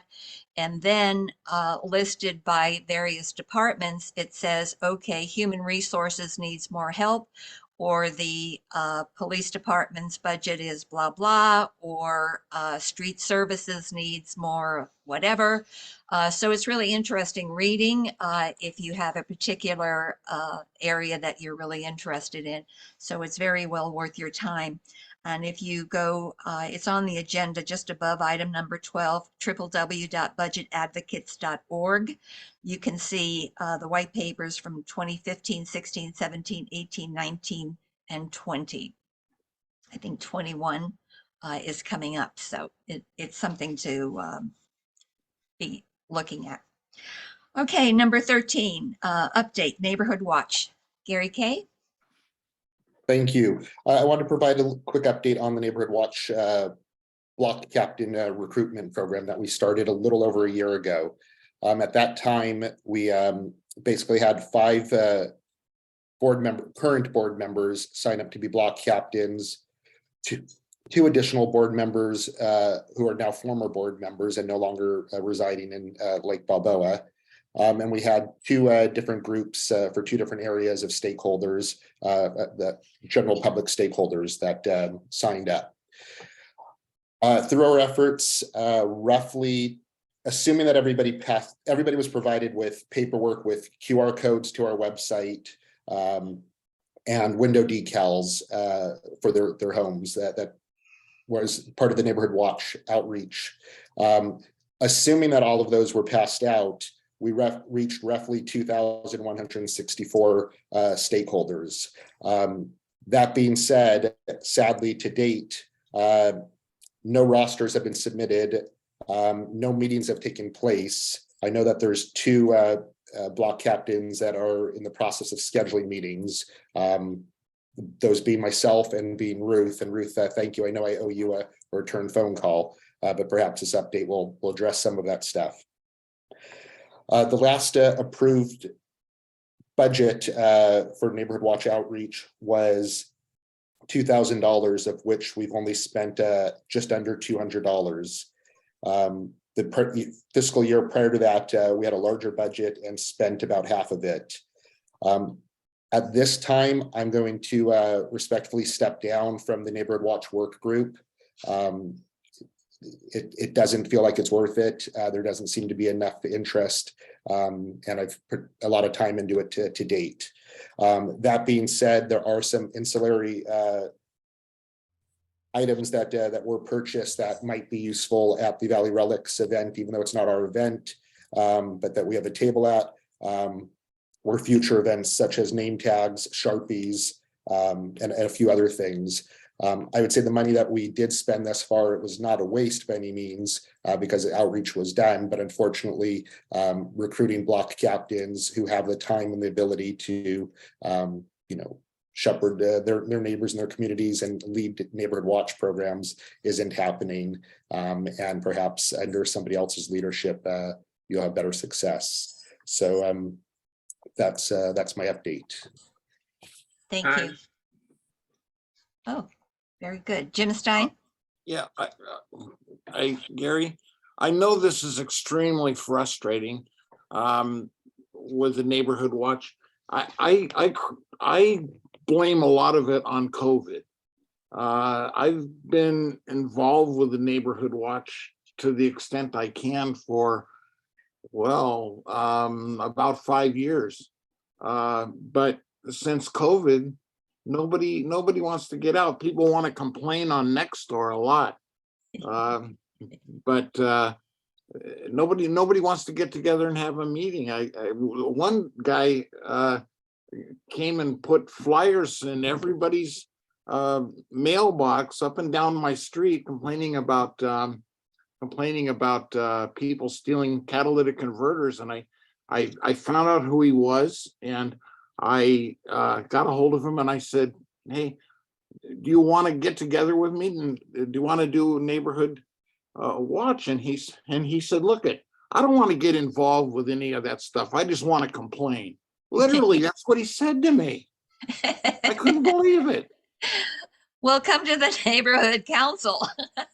Yeah, maybe that's what I about fell out of my chair, but maybe that's what I should have said. I really hate to see you leave it, Gary. We're losing people so fast. If you can just do a little bit, we need you. Jim, just to clarify, I'm stepping down from the Neighborhood Watch work group, not from the board at this time. And I'm still going to be a block captain for my area. I'm just not going to be in a position to try to keep prodding people to do stuff that they're just frankly too busy to do. And that's by all means their prerogative. So it's all good, but thank you. You don't want to go as far as that guy who says he's not interested then. James Brown. The only thing I wanted to mention is the fact that neighborhood watch meetings are going on. Maybe not so much here in Lake Balboa, but I have on 3 separate occasions worked with senior lead officers, Boca Negra, as well as Hugo Fuentes. And I just recently talked to Officer Terrazas about neighborhood watch meetings in our area. I know they've been lacking, forthcoming. I'm very anticipatory for Ruth's meeting to take place. And I know she counseled the last one, but it's not necessarily COVID. People are coming out from that and they're starting to do things which we have to do with proper precaution. This is the one reason why we are continuing to hold in-person meetings at West Valley LAPD. We're doing an in-person training for the past 3 weeks. So people are coming out. So I think it takes time. I think it takes patience. I think maybe taking a different tact in terms of getting the senior lead officers more involved, which they have to be now because they're going to be losing folks. So they have to do more with fewer people, and people like us, active members of Lake Balboa NC, step up, step up. We can get some things done. So that's my piece, and I'm sticking to it. Thank you. Jared? You know, I think it's a complicated issue.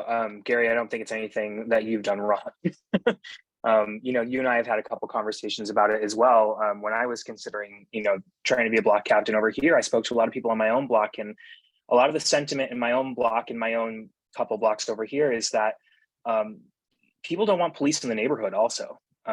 With all the stories of the way policing is going these days, there's a lot of reticence to work with police and to have policing in the neighborhood because they're not happy with the way policing is going in Los Angeles. And I think that's a lot of the reticence to join up with Neighborhood Watch and to get involved with Neighborhood Watch, is that there's just concern about community policing not being the way it should be, and the role that Neighborhood Watch plays in that. And I think that's it's a perception issue with Neighborhood Watch. And I think that's part of, I think that's part of the battle also. That's it's a difficult needle to thread, you know, and I don't think it's anything I don't think your work is anything that was, you know, the difficulty there. I think you've certainly done quite a bit. Thank you. Okay, number 14, update, candidate 6, candidate forum. If you go to clerk.lacity.org/elections, you'll see the 9 people that, or actually, I believe it's 7 people that have qualified for the candidacy. There is a way for those that did not qualify to become write-ins. And I believe of the 19, there are several people that are going to consider being a write-in. And my understanding of a write-in is that they don't appear on the ballot at all, but they have qualified to get enough signatures or pay X number of dollars so that they can become a candidate. I've asked City Clerk to please clarify that. I'm not really quite sure how that's going to work, but we do have, for the candidate forum, we do have the candidates ready. We're progressing on the timelines and what's happening. And we have Dakota Smith from the LA Times, who is going to be the moderator. We're looking for questions that you all would like to ask. We're not going to pass the mic around, but we're definitely going to have hands raised with cards for your questions, time permitting. And then at the end of those that are actual qualified candidates, there will be a few minutes for the write-in folks who attend to give us a 2 or 3 minute elevator speech on what their plans are. We certainly want to get the best candidate. We want the best person to represent us. And that's another thing that we have to ask our neighbors and stakeholders to please come. It's an extremely important election. The difficulty is that the San Fernando Valley is also having elections for their neighborhood councils, and we're looking for candidates. They're looking for candidates. Some of them are in the process of voting. So it's a little confusing when you say CD6 candidates. They're thinking it might be neighborhood councils. So we have to really stress the difference. This is the, highly paid seat that we want filled by the best person for the job. And I am looking for volunteers also. Jim is looking for volunteers to man the table or woman the table or people the table and meet and greet the folks that come from our community. Number 15, update, Council File 23-2000, new LA City committees. So the City Council President has changed, which they have the right to do, the committees for the City Council. If you have selected to be a recipient for agendas for specific committees, it's all changed. So you need to go back into the city's website and identify which of these committees you would like to receive agendas for. It's really a big deal. Linda Schwerin?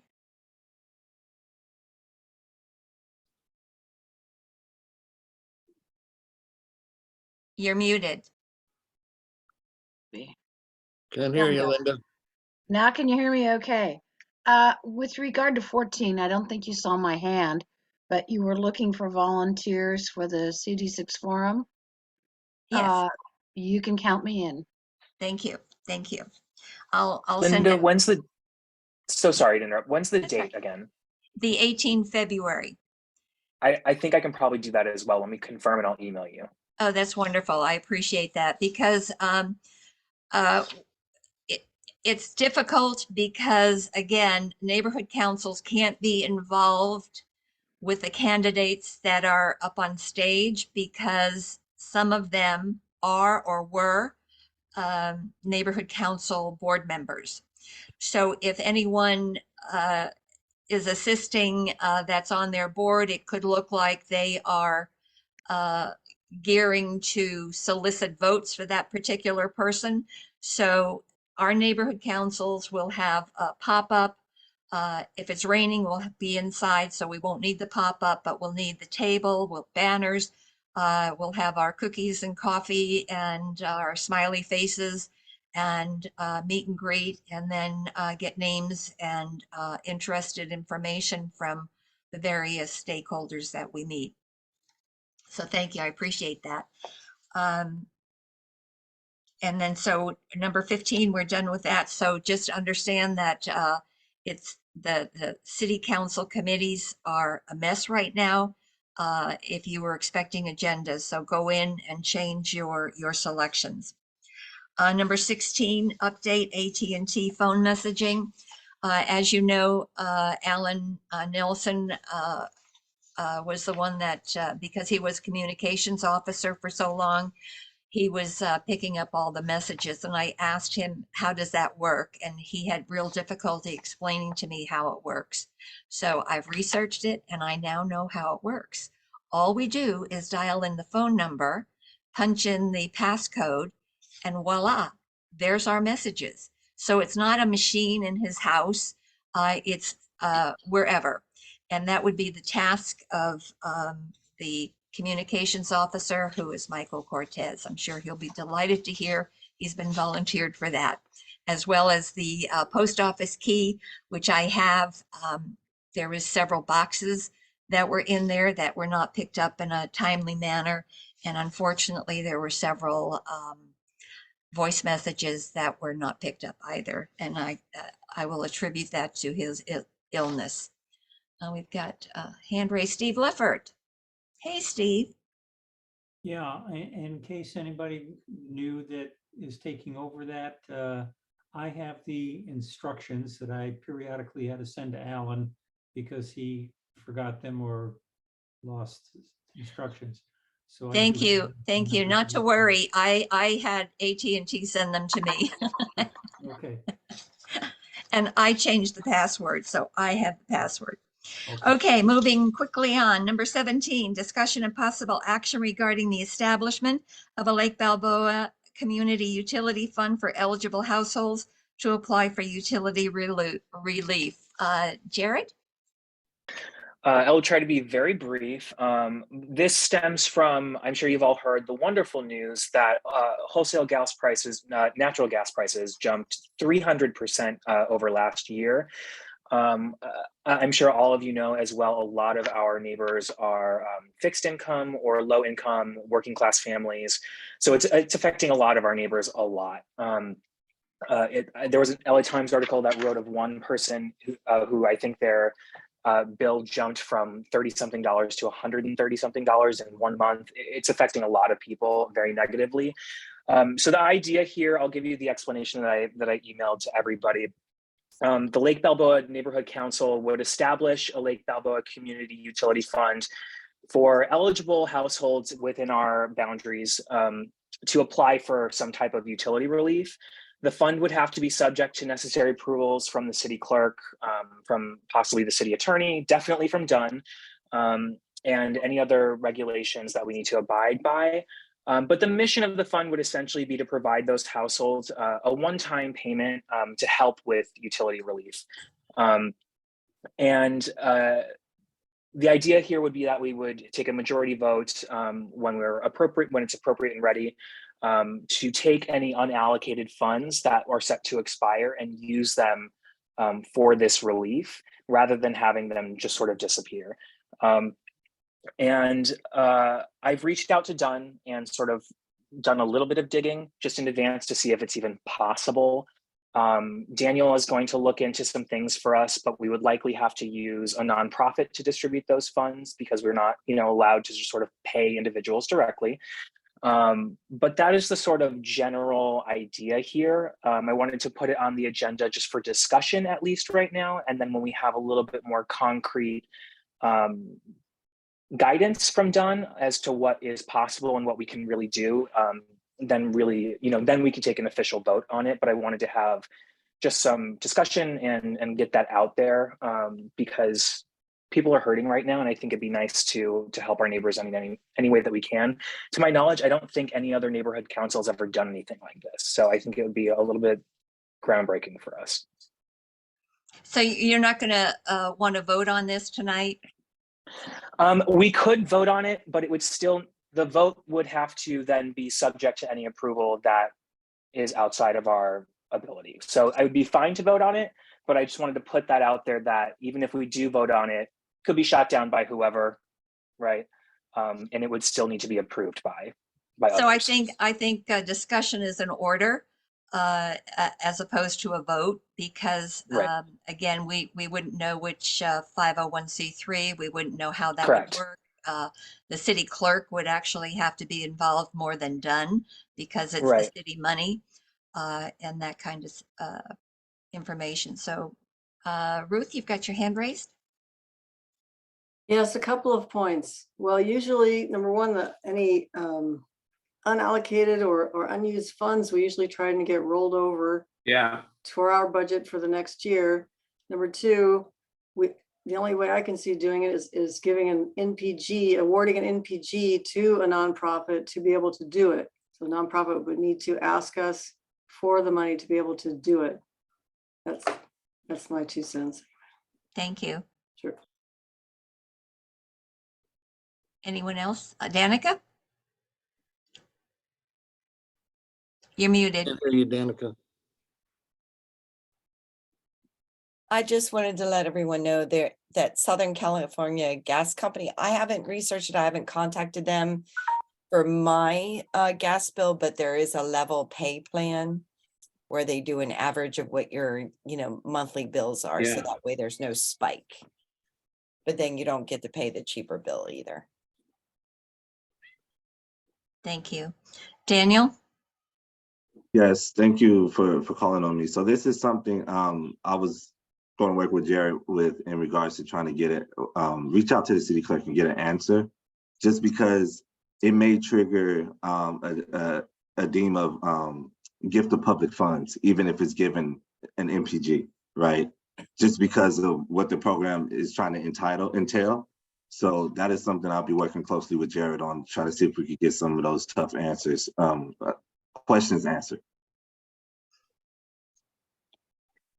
Thank you. Any other discussion? Okay, so there's a lot of legwork to be done. Stay tuned. Next March, in person, perhaps. Yeah, so I just wanted to put that out there for everyone to be aware of, something to think about. Maybe my name needs to be on the list. Just I don't know joking. who would determine eligibility, so. Linda, the gas company has already said you look for bills that will be much lower this time. Oh, really? I Yeah. mean, it was a shock, I will say that. Okay, For very everybody. good. Number 18, budget discussion and possible action regarding the January 2023 MER. Linda Schwering, I believe we did not get that. Is that correct? You are correct. This is the 1st of February, and this report will not be available until after the 5th. Okay. So it'll be scheduled for the next meeting. Thank you. So we'll go on to number 19, budget discussion and possible action regarding the financial status of committed funds versus spent. Linda Schwering. Oh, you got me 2 in a row here. Yes, I did. Yes, you did. Let me come down to my little area here for share screen. What are you, hungry? I think she might be. Okay, here we go. I fed her earlier, but it was cold, but I left it out so it would get warmed up. All right, so Catfish? I was asked Danica, to, I'm going to mute you. Oh. Thank you. okay, and can you hear me? Because I'm on X-ray. Yes. Oh, that's good. At least you can hear me, but you can't see my face. Can you all see the, Yes, Linda. thank you, James. All right. So what you see here on your screen is a very basic listing of how our budget has been utilized to this particular point in time. It's broken down by budget categories, and we'll start with the top one, which is office operational, which is one particular category. And as you take a look at that, you will see that expenses that have been paid as of yesterday are listed here. The next row down will be what's forecasted for the neighborhood council between February and June, $7,170.70. That figure came from the estimated monthly charges for all items within the office operational category.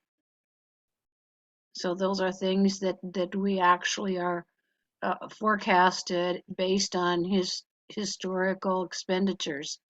The third item is committed funds, and this would be funds that we've committed and approved by the board that have not yet been spent, so that the total available funds that are left are $1,671.45, and that is out of $15,500.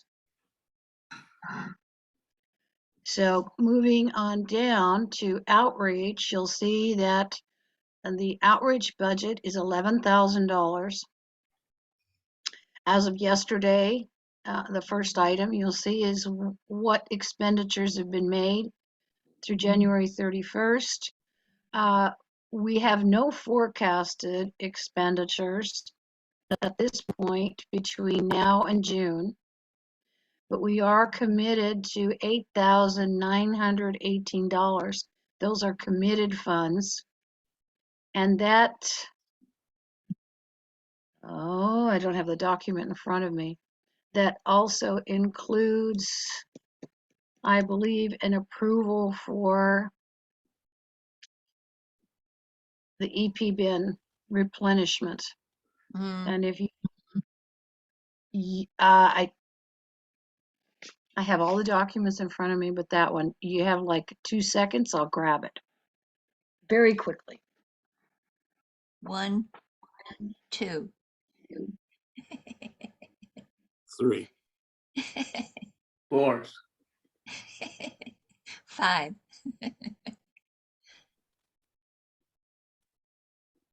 Daniel, you have your hand raised for some reason?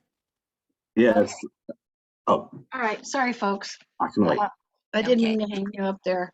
The funds that were included in that, as far as committed funds, the funds that were originally approved for replenishing the materials in the emergency preparedness bins have not been utilized. We don't know if they will, and if not, those would be deducted from committed funds and be available for expenditures. Okay. So that remains to be seen. It's something that I'm sure we will be voting on in March. Hopefully, we are going to have enough available information that we will be able to update our budget. I plan to do a budget meeting in February, and I will notify the executives who are on the budget committee of the proposed dates, and we'll get that taken care of. Moving down, community improvement, we have nothing for the budget at this particular point in time. The board voted to bypass community improvement at this time. NPGs, our budget is $3,000. Expenditures through the end of January, $1,000. Forecasted to the end of June is 0. The committed funds that you see here, $500. That $500 is for the Valley Relics NPG for February. So of $3,000, we have spent half of that, leaving only $1,500 in funds for NPGs at this time through the end of the fiscal year. With regard to elections, we have a $12,500 budget. You can see what we've spent so far, $668.72. There is nothing specific forecasted through the end of February to June. We do currently have $1,550 committed, and that is for election outreach at the CD6 forum in February and the Valley Relics event also in February. So we have a lot of things that are planned for elections. Jim Stein will call an election meeting. This $10,281.28 that's left will be addressed, and we'll see how to utilize those funds in the appropriate manner so that we can be most effective in handling our Lake Balboa elections. So that is our current information. If there are any questions, let me know. Daniel, did you have a question on this? Not a question, but something for the board in its entirety to consider. Seeing that March 1st, again, we're going in person, and this is you all's budget, is to make sure you keep in mind that if you choose a specific option, you will need to fund equipment. So just to leave that, plant that seed for you all as you continue to move forward and spend funds to make sure you accommodate and move some funds around so you can purchase that equipment if need be in the future. Will that information be provided to us sometime soon? In regards to what type of equipment and how much it will cost? Yes. Yeah, Yes. like when? I'm not Because- sure at the moment of how soon we'll be pushing that out.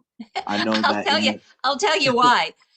If we don't have it tonight, the next meeting is March 1, when we need the equipment. so there's some information within the department's report, but it doesn't specifically specify what equipment, how much it is. So I Yeah, can so- provide the report to you all so you can get a view of what it is you may need to spend. But I'm just giving it as a heads up, as an opportunity to work with you all. I'm not sure either. Yeah, but do you understand what I'm saying? Yeah. If Yeah, we I don't hear have you it loud and today, we're SOL and we'll have a special meeting at some point in time, guys. Aren't I you hear thrilled loud and about that?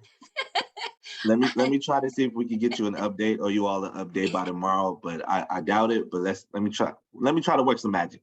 Thank you. I want the Wizard of Done. Come on. Danica? Linda Schwerin, can you scroll up a little on your budget? Sure. Okay, so right there under, hang on, right there under outreach. Okay, just because with all the other ones, like, so here with the MPGs, you add 1,500 and you get 1,500, and you minus the 1,500 from the 3,000 and you get 1,500. Now, can you guys see my arrow at all? No. No, okay. So now if you go to outreach, you add the 7,373.32 and you add the 8,918.00, you get $16,291.32. That Oh. means we are negative in the outreach department. I see that we have a typo here, or an entry error here. You're absolutely right. And I'm apologize because normally I would go back and double check those figures. I did not have a chance to do that this evening. And of course, I'm sitting here at the desk with several documents in front of me. And is the one I want here? No. And I don't want to hold up the meeting. Dang. Well, I obviously I can see the numbers and see that that's incorrect. 8 and 7 is 15 right there, and we only have 11,000. So, duh. Okay. That's how we spend money. Yeah, boy, didn't we though? That's how I spend money. Steve Leffert.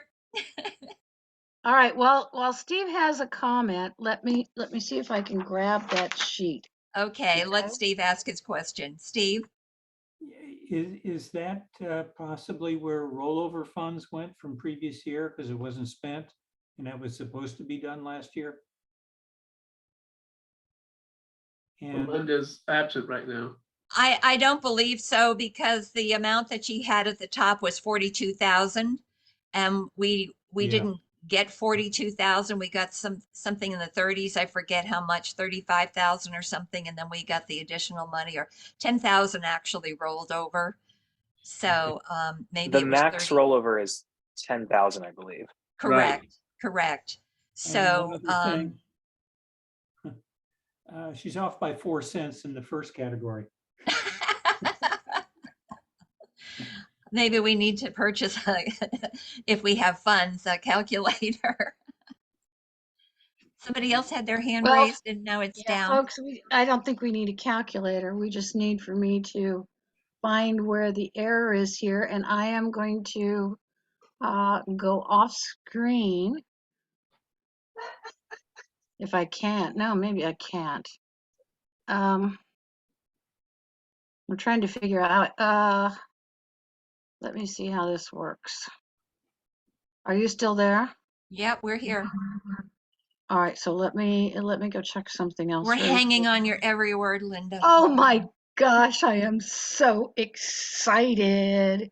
Glenn Daly, you have your hand raised.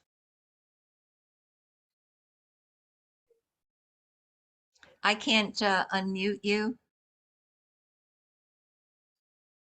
No, I don't. I think it's someone else. Is that Glenn? He said his hand was not raised. Oh, is that you, Steve? Yeah, Steve still has his hand raised. Oh, I think it's sorry. Jim Stein. No, I'm just, Okay. It's I'm difficult just, when the screen impatient. is shared. Yeah, I'm sorry. I should have taken that off. Well, this really,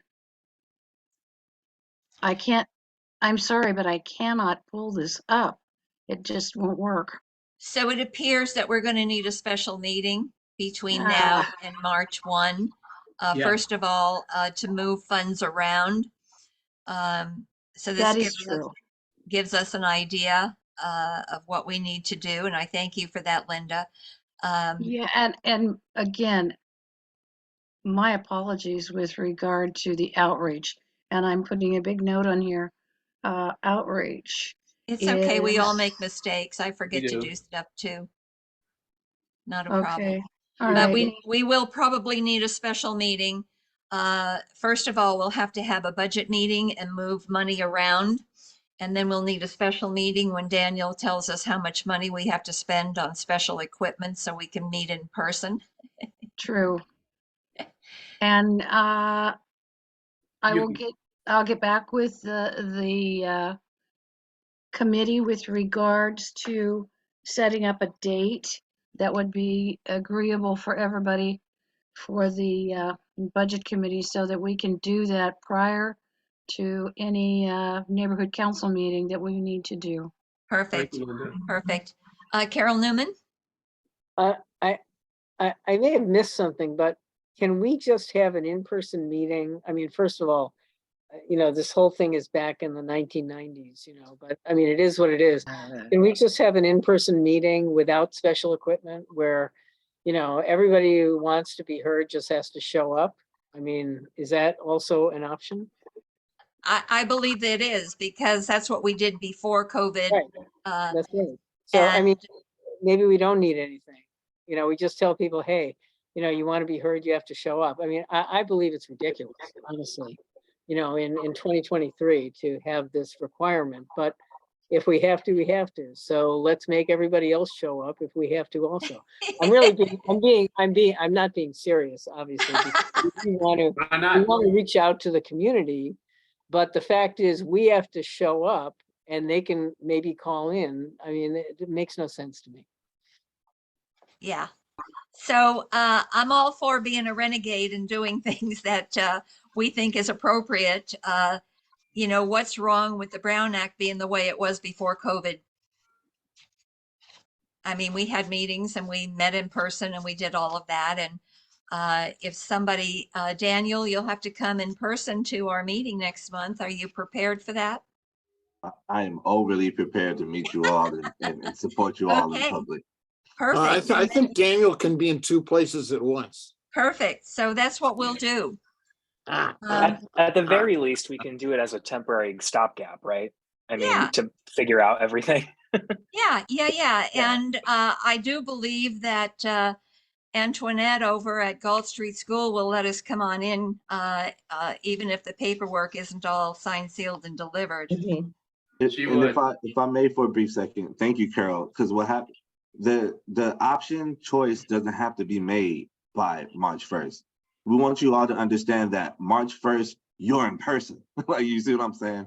You could then decide in the future when you would like to do the hybrid, one of the hybrid options, okay? Thank you for that. Thank you. Okay. Okay, so everybody knows where Gulf Street School is. I'll send out a reminder. So we'll move on to number 20, and I don't know if we can do anything with number 20, to be quite honest. But number 20, funding, discussion of possible action regarding the Valley Relics Museum Neighborhood Purposes Grant, $4,860.24, Jim Stein. Now, the reason why I'm saying that is because the Neighborhood Purposes Grant we just saw has, what, $1,100 or something in it. I've forgotten now what it was. So there's no way that we can pull out of that without having a budget meeting and shuffling the money around. But anyway, you want to explain that, Jim Stein? Okay, I'll just ignore that paper and go straight to this, and then we can figure it out later. I'll just treat it like it's real. I think that's right. Item number 20. I want to make a motion to approve a neighborhood purposes grant for Valley Relics Museum in the amount of $4,860.24. We want to Gravani seconds. talk about it. Gravani seconds. Okay, Jim Stein made the motion. Yeah, you can talk about it. Hold on, everybody. Jim Valley Stein Relics, wait. Jim Stein made the motion. Gravani seconded. Discussion.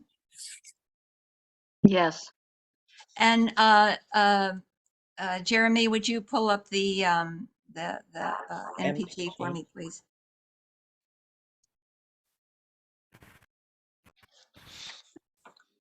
Go ahead, Jim. Okay. Yeah, speak. Okay. Valley Relics Museum has submitted an NPG for and you have it there in front of you, for 120 chairs and 2 they're folding chairs and the dollies to hold them.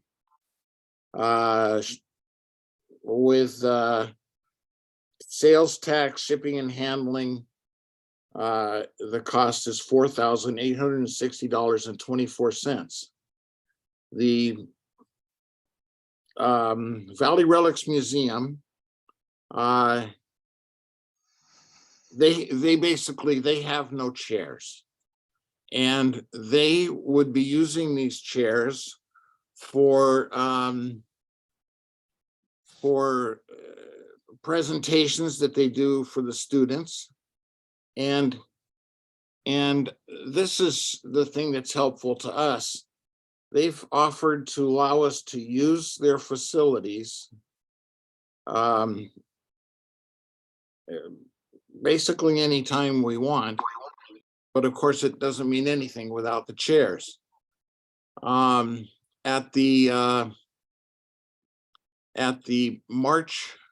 January special meeting, an NPG was approved for $500 so they could rent chairs for the February 21st Forgotten History of Lake Balboa event that has been discussed. If this is approved, then we would not go ahead with that previous NPG.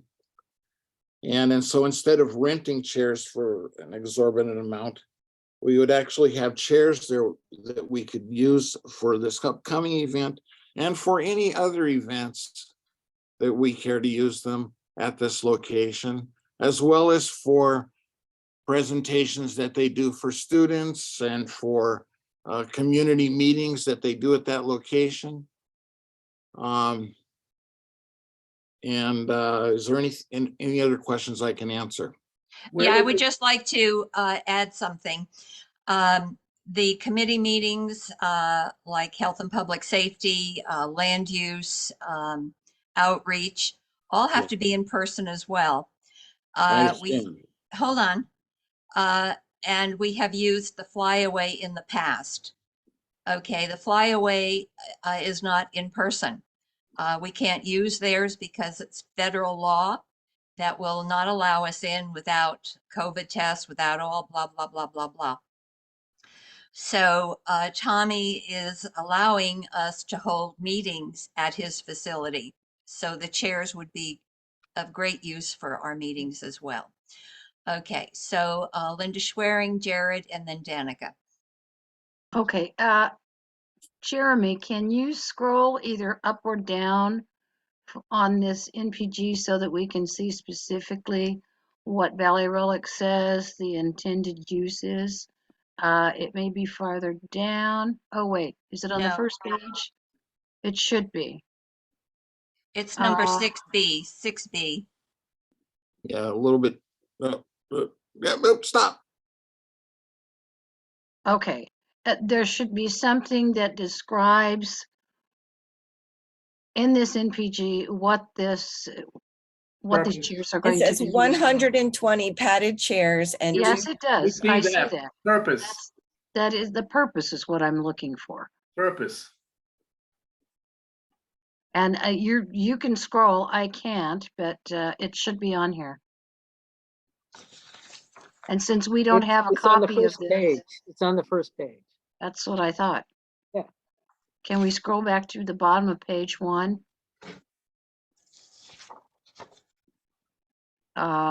This grant is to purchase 120 new chairs to use for schools and the community events, like Balboa Neighborhood Council. How will this grant be used? This will help facilitate meetings and presentations. Okay, that answers that question. Since we're doing discussion on this and keeping in mind that we do not have enough funds in our current budget to process this, if we voted on it, my comment would be at this particular point in time that I think we are a little ahead of ourselves and that it is it's preliminary, but it's not actually something that I feel might be considered when we have these many months left, perhaps in April, when we can see what we need to do with it.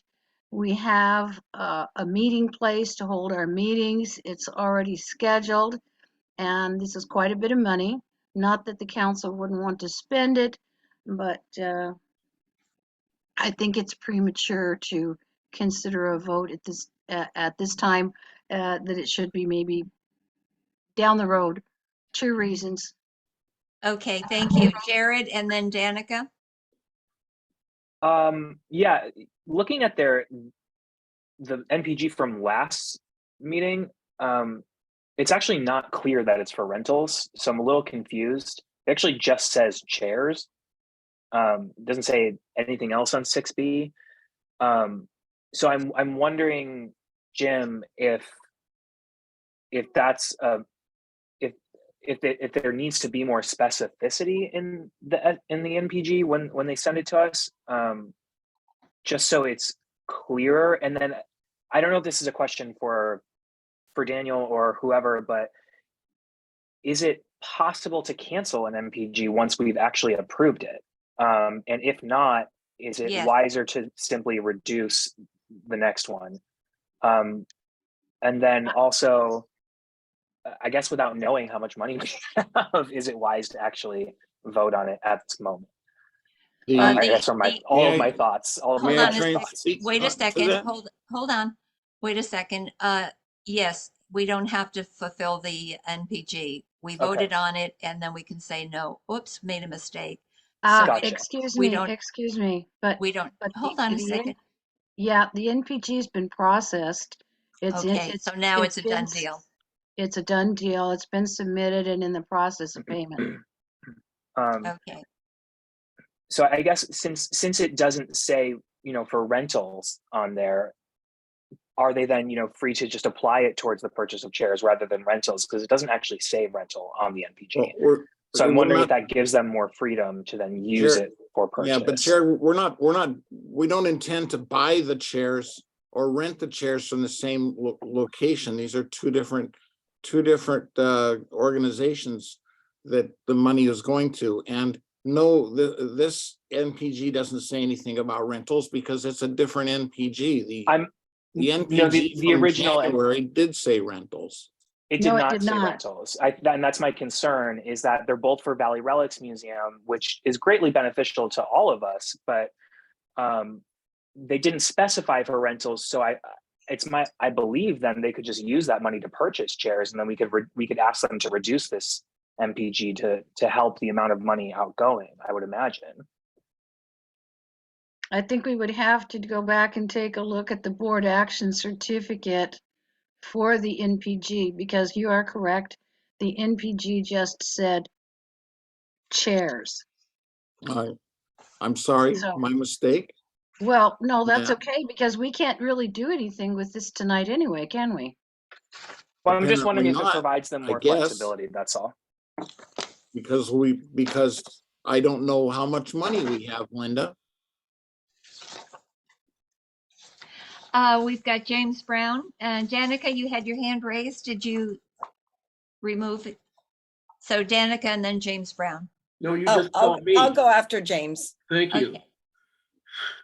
So if correct me if I'm wrong, the original MPG called for paying something like $500 to rent the chairs. Am I correct in that? That's Yeah. correct. And so now we want to go from renting the chairs to spending 8 times that amount to buy chairs. When we can easily rent them. And I don't get where we're spending so much time with this. I mean, I understand why tonight we're spending a lot of time with this, but where would they store those chairs anyway if they did buy them? I'm sorry, what was that again, please? Where would they be able to store those chairs, even if they did purchase them, number one? They could store them at their location. That's why they have those chair dollies. That's included in the purchase. Gotcha. Danica? Okay. Let's see. Okay, so the $500 MPG that they already got is for the rental chairs for the history museum, for the history event, correct? So now, are they trying to purchase the chairs so that they don't have to rent the chairs for the history event? And now my whole thing is that I love Valley Relics. I definitely want to support them. I think, yes, getting them padded chairs and dollies for the chairs would be good for us, because we need a meeting spot for our committees. And I would way much better go to Valley Relics and meet for the committee meetings than going over to the Flyaway. 1,000%. And I'm sure then too, Tommy would support, anytime we would want to do any kind of a function there at Valley Relics. And may I also point out that it's not just the location. He also has the facilities to do these.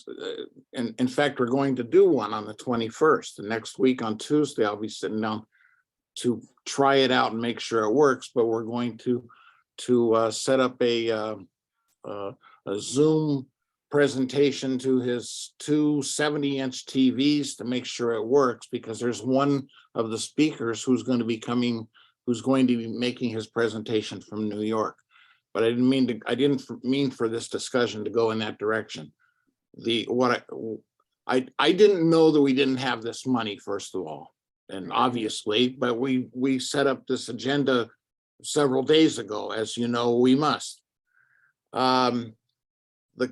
The concept that when Tommy said that you can use my facility any day of the week for any event you want to have, and then the fact that we're going to need a facility, and the only thing that's preventing us from doing any of this is we don't have anything to sit on. Well, it's also interesting that he's got the screen and can use Zoom, and that might take care of us having to purchase any equipment that Dunn thinks we need to purchase. I know, but Okay, again, all right. we don't have any money, so we're just Okay, yakking. wait, let's go on. Daniel, and then Carol, and then Jared, and then Gary. Oh, excuse me. Thank you for providing some clarity on the item. Seeing that there's 500 that's already been in motion. I think my recommendation would be to postpone the item to get clarity, just to postpone it, right? It doesn't cancel it out. You could bring it back and discuss it again. But the postpone it will be able to allow you all to answer some of those questions that you have tonight, and then be able to move forward and bring it back at the next meeting. You're talking about this motion right now, right? Yes. So if you postpone it, it gives you time to get clarified, and not have to strike out the MPG, whereas you won't be able to bring the MPG up again because you took no action on it. Believe it or not, Daniel, I think I agree with you. Thank you. First one. Carol, and then Jared. So, I mean, I know we need a place to meet. And we all love Valley Relics. Nobody disputes that. There's something that bothers me about this, giving a huge amount of our budget and public money to a private entity that benefits us. That does not look good. That does not look good to me.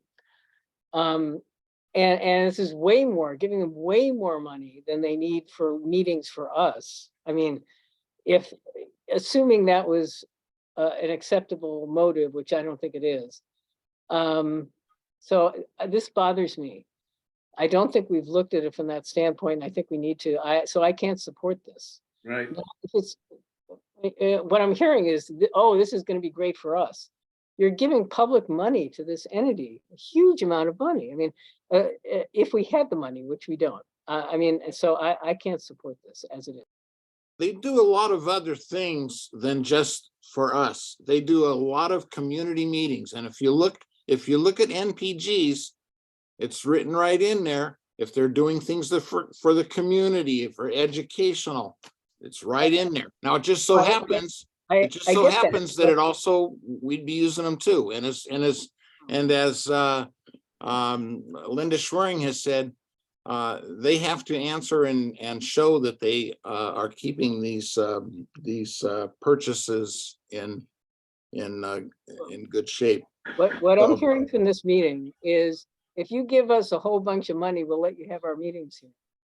That's what it came across. This meeting is being recorded, folks. This meeting is being recorded, and this is what I'm not ashamed. This is something that helps the entire community. We're going to need a place. We're going to need a place to have a meeting. I get that, but a lot of the discussion has been about how good this is for us.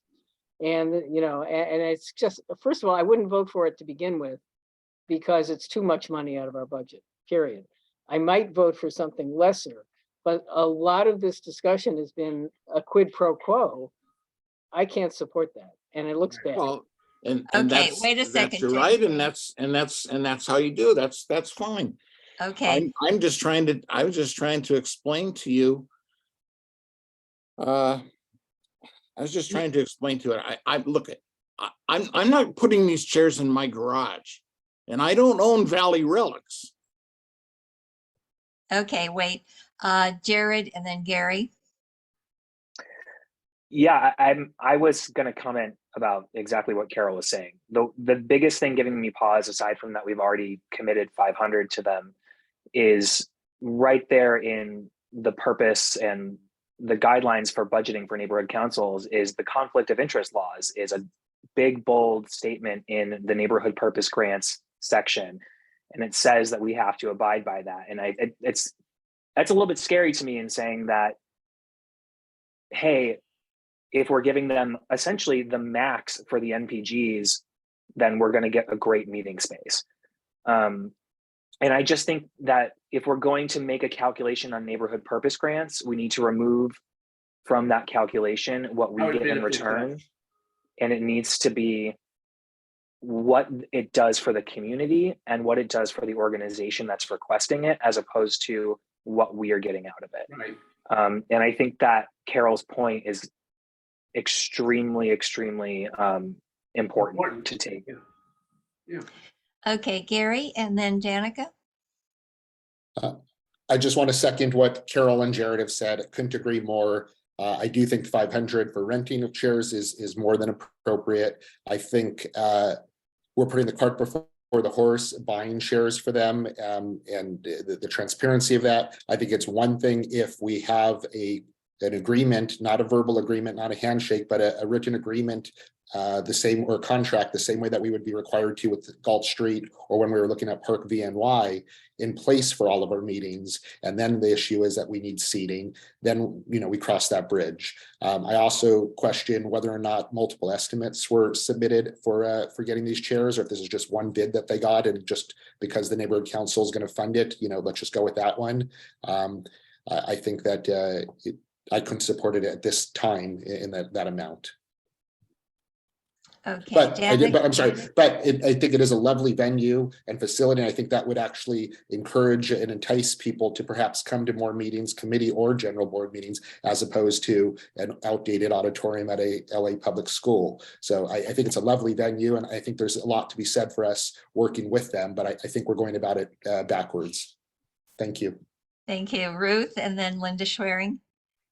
Oh, what? Danica. Oh, sorry, Danica. Yeah, Jim, sorry, Jim. I think I steered everybody in the wrong direction. So I think definitely maybe postponing the item and having backup paperwork for, how much the chairs are each, how much the rolling tables are, and putting more information on the MPG for the board members. I have that, it just wasn't shared. Thank you. Ruth, Linda Schwerin. Well, first off, we can't vote on it because we don't have enough money in the MPG category, right? So we can't vote on it anyway. We don't have enough money. We don't know how much money we have left because the discrepancy with the numbers in the outreach category and how much we have to move around. And secondly, Carol, you said it's a private, but they're 501c3. It's not a private, so, and they couldn't apply for an MPG if they weren't a 501c3. It is And- a 501c3. Right, that's what I'm saying, it is, so, and I support it, so, thank you. Okay, we've got several more hands up. Are we going to say anything different than what's already been said? Because if we're not, then we can move on. I do want to allow our stakeholders to speak. Stacy and then Dave. I actually would prefer, if it's okay, to defer to Daniel first to see if there is something that needs to be addressed there that, would impact what I want to say. Thank you. Daniel. Yeah, so thank you for everyone's feedback. Just hearing the concerns, I guess it would be safe to say to follow process as folks mentioned, this may be a potential site, which means I will need the information as soon as possible so we could get an ADA assessment out to that site and so that you can have this as an opportunity as a second location. Stacy. Thank you. Just as an outside, just residential stakeholder, just listening to this conversation, I really appreciate the diversity of comments that have been shared. And I appreciate especially, what Carol shared about, the optics on this, because I think the optics are not good the way it's been presented. I think there is an opportunity for it to be presented in a way that would be more appropriate and possibly fundable, maybe at a different amount. But for some reason, it's feeling oddly like there's too personal of a connection involved in this conversation for some reason. I'm not sure what I'm not sure what the connections are to this place in particular. And I did look at the website too to see that it was also a 501c3. But do they also rent out their facility for events? Does anyone know that? I don't. Jim? I don't own Valley Relics Museum. Oh, I If know, you I want to know. Speak to Mr. Tommy Galinas, you may speak to him. So are I you don't see- aware I or are don't you see not his aware? books. I have no, Okay, I so you're don't not see his aware. books. I can't Okay. speak to it. Okay, so you're not aware. All right, Dave? Yes, the North Hills West Neighborhood Council did a similar procedure with the Mid Valley Regional Library on Nordhoff, where we went in and contributed to the purchase of 20 new folding tables and the two transport dollies for them. And it was approximately the same price. It was a little over $4,000, and we split it 50-50. The neighbor council, I think, contributed $2,300 towards that purchase. And that was just a straight ahead MPG. It had nothing to do with utilizing the facilities for free in the future or anything like that. We contribute every year to them in some fashion. So that gives you, a neighborly point of reference on it. Thank you. I think it's time that we can vote. I think we've had discussion on both sides. So why don't we just I make a motion that we just skip this because we're gonna not have any money for it anyway. so you want to table it? Yes. Okay. Wasn't that fun? We shall table number 20.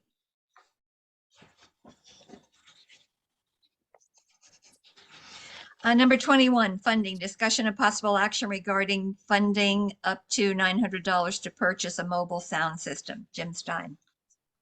Linda Gravani has asked me to shop around to find a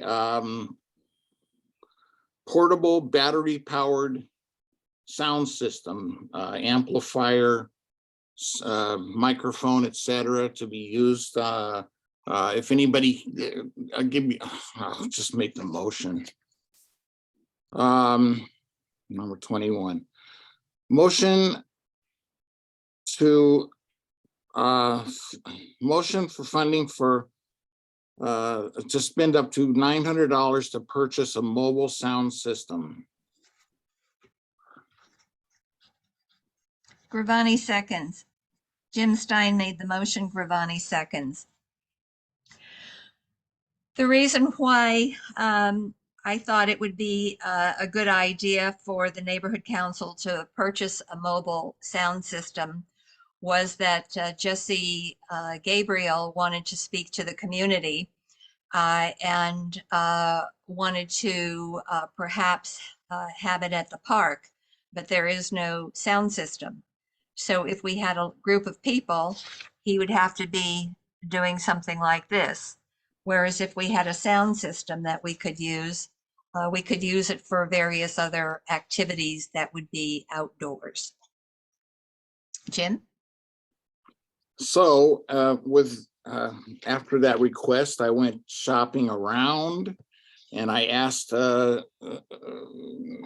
intelligent people that we've worked with in the past, such as David Lyons with Professional Outdoor Movies. I was not having been a person who shops for these things, I was surprised to find that the costs literally range from between $300 and $20,000. So I tried to stay below the 20,000. I thought maybe it'd be too much for you. David Lyons said that the advantage, he buys his stuff in pieces, because the advantage to that is, even though buying it as one system is generally less, if one piece of it goes bad, you've got to buy the whole system. So he buys it in pieces. And he sent me to a supplier that he's used for years, which is Sweetwater Music Instruments and Professional Audio. You don't have this. I've got it in front of me. But you sent it to everyone. You did send it out, Jim. What? You did send it. I did? Oh, well, thank you. Twice. I did something right. So the most expensive part of it is the battery powered loudspeaker at $449.99. This gives 12 hours of your system will run for 12 hours before needing to be recharged. It can have music on it. As soon as you turn the microphone on, the microphone is wireless. As soon as you turn the microphone on, it cuts the music. Now, we haven't done a lot out there. Those of you who came to Jesse Owens might remember the system that was used. That was provided by the city. It took about a month and a half for them to about a month and a half to get that approved. And they sent out someone to work it for us because we weren't allowed to touch it. And we got it for 2 hours.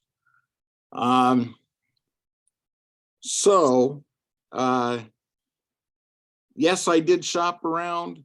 I looked for quality and at a reasonable price because I figure, hey, we're not going to be here forever. Someone else will come along.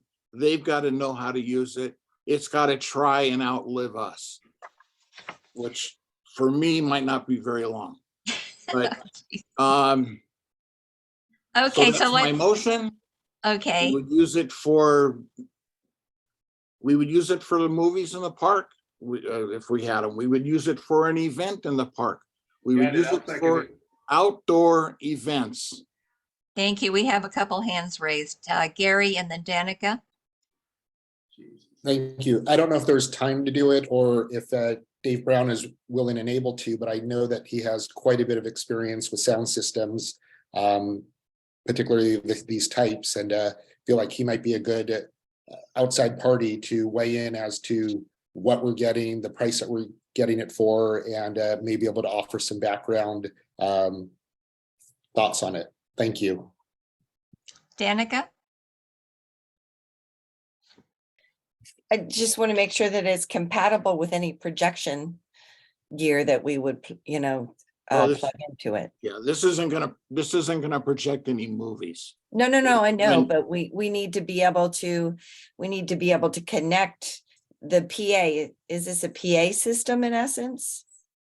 It's a separate portable sound system. It has nothing to do with the movie at all. When they I know, do but movies in the park and they set that thing up, yeah, that's separate from it. They give us that as a benefit. So then we won't be able to use this for movies in the park. Yes, we could, because that thing that they give us at movies in the park is not related to the movie. Again, Dave Brown would be better. They do the movie and they say, "Oh, you want to be able to speak too," and they bring out some more gear. Oh, okay. Never mind. Okay, Dave, why don't you help us here? Hang on, let me just make a note. Jim, it sounds like you got excellent advice from the person you talked to. When I saw this on the agenda, I was a little concerned that you might get yourself into trouble, and that's why I stayed up past my bedtime to offer my assistance on this. Sweetwater I've used for years as well. They're an excellent source of quality product. If anything shows up damaged, they readily replace it. Even out of warranty, they're a very, very good supplier.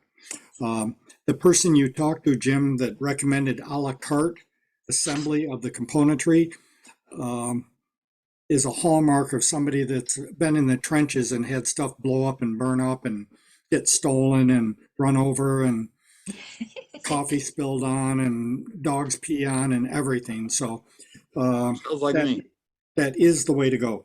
The speaker itself, you didn't mention it, but it should be included as part of the package, would be a stand, a lightweight aluminum folding stand to elevate the height of the speaker, because if you're scrambling for something to put it on, and if it's too low, it's not going to cover as big of an area. So the higher you safely elevate that speaker on a lightweight collapsible stand, the better it's going to be. And you're going to want to protect this stuff when you move it. I highly recommend the plastic totes that you get at like Lowe's or Home Depot or any place like that.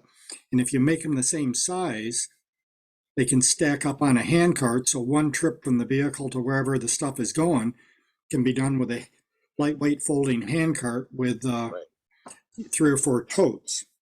Right. And whatever wires you have to hook it up, you need to have double that and put them in a little side tote or something like that, leave them in the vehicle, but always have 100% backup on all of your cabling and connectors. With respect to the movie, typically that outdoor movies are on a playback disc of some kind, some format. They're playing it, digital media is being played. Signal goes to the video projector. There's also an audio output from that playback device that would go into your speaker system. So yes, you could readily support movie sound or whatever it is. You might consider a second speaker if you think you're going to be doing movies, so you can have a speaker on either side of the screen. For the audience, it feels weird if you only have a single point source. And if there's a stage, same thing, speakers on either side of the stage. But if you care to send me your list, I'd be glad to look it over, give you a recommendation based on somebody that's made all the mistakes multiple times, et cetera. I'd be glad to help you out on it. Do I have your email address? It's real easy. Let me give it to you right now. I just sent it to you, Dave. Oh, perfect. Okay. Thank you. I'll get it that way. Yeah. All right. It does Can you have a send it to speaker me too, stand, by the Gary? way. It does have a speaker stand. Jeremy, why don't you screen share? Oh, by the way, before I forget, Granada Hills South Neighborhood Council asked me about a sound system for their board meetings. They meet at the Raleigh Hall at the middle school. And I gave them a list of recommendations, and unfortunately, whether they didn't read it or whatever, they got microphones without on and off switches, which basically means somebody has to babysit the mixer. Okay. So again, no charge, just because, I want to help. I'd be glad to review your list and try to spot anything weird or offer perhaps an alternative suggestion you might consider. Thank you, Dave. We've got Linda Schwerin and then Jared. Linda, what am I sharing real quick? Which document? I'm sorry. It says Sweetwater. The Yeah. Sweetwater. Gotcha. I appreciate what input Dave Brown has, because I know he has a great deal of expertise and experience with regard to sound systems. And based on what he mentioned tonight, it does sound like perhaps plastic totes would be a practical thing to have if we vote on the sound system, but that would affect the amount of money that we'd be willing to approve. So here's my thought. Whether or not we complete the vote tonight, or whether or not Jim can do a little more legwork perhaps with Dave Brown and see if we can fine tune it, even if we need to make the vote in March, if it's for $1,000 or $1,200. The So, motion was tabled. huh? Wasn't So the motion tabled? I'm thinking that I would like to make a motion to table this until March, when we'll have a lot more information and a better idea on how to apply appropriately the funds we're going to spend. Jim already did that.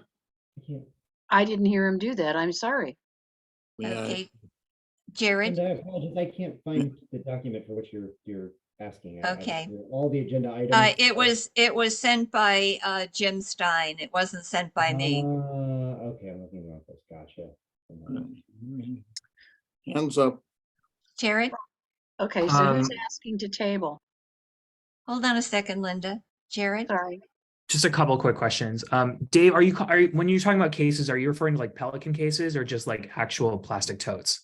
Oh, no. Pelican cases would probably, even though they have a new lightweight version of them, they're expensive. And they can weigh, even the lightweight versions can weigh as much as what you're putting in them. I'd just recommend the totes that you get from Okay. Lowe's has the best selection. Home Depot, not so much, but whatever you get a couple extra totes in case you lose a lid or Gotcha. one gets damaged or something, because if you get them all the same, they stack real nice. So probably the speaker will be the biggest component.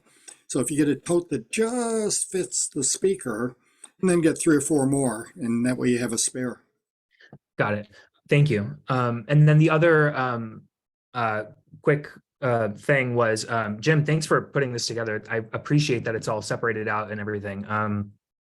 I guess I'm kind of along the lines with Linda here. I guess I have one more question is, which portion of the budget is it coming out of, just so we know when we do vote on it? And then second, if we do table it, my suggestion or recommendation would be that, Jim, as you go back and look at the components, maybe we also keep in mind what necessities we would need for our in-person meetings. So as Dave suggested or mentioned, right, are we going to need additional microphones for in-person meetings, as well as these sort of outside events like in parks and, outreach and election events and things like that might be something to consider as well when you're putting that together. Because I don't know what kind of systems we'll have depending on what locations we land in for our in-person meetings. Not everywhere is equipped to handle sound needs for groups. So it might be something to also take into consideration if we need 3 mics or if we need an additional speaker. Those kinds of things might be something to think about also, to put in at least for the estimate, and then we can look through and vote on what to take apart and what to not include, things like that. Just a thought to take forward. Just so that you're aware, when we meet at Galt Street School, there are microphones that we use, and I believe they're the neighborhood councils. Isn't that right, Steve? Are those Lake Balboa's microphones? They are. Yes. Yes, they are. Okay, Jim? Then disregard. Thank you. Wireless. No, but it's a good point. We may not meet I there. purposely didn't include storage or carrying cases for this, because I wanted to see what we would need when we had it in our hand. And I really don't want to put it off, because if this thing is meant for a meeting, whatever it is with Jesse Gabriel, we don't need it in April. The Jesse Gabriel thing isn't. We can get this and do that and add to it later on. And in the meantime, we have many plastic bins that we've gotten from Home Depot to store it in. And then we have it in our hands and we see exactly what we need, and we'll put it in the right deal and purchase that at another date. Just for your information, the Jesse Gabriel thing isn't going to happen because I couldn't get an answer to what time slot works best. So it's not going to happen in February. So it'll be in March.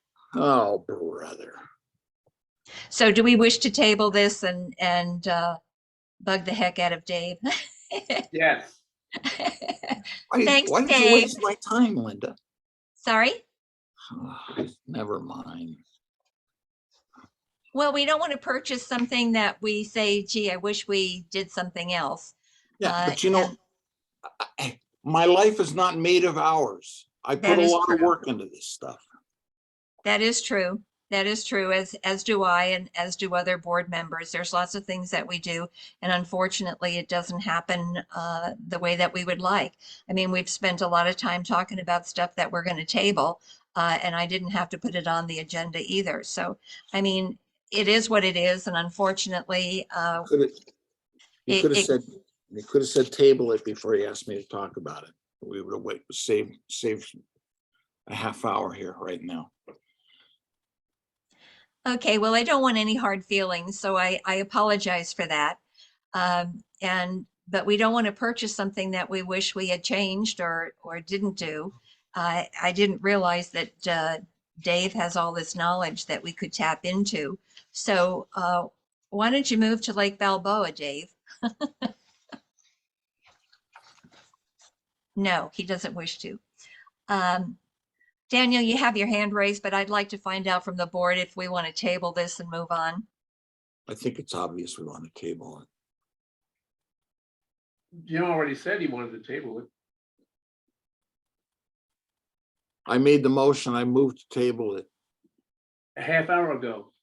Are we going to get a second to table it? Second. Okay, Jim Stein tables and James Brown seconded. Let's take a vote.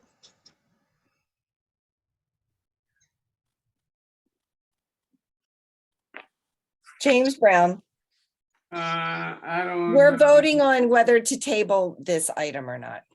Yeah, I don't know. Yes.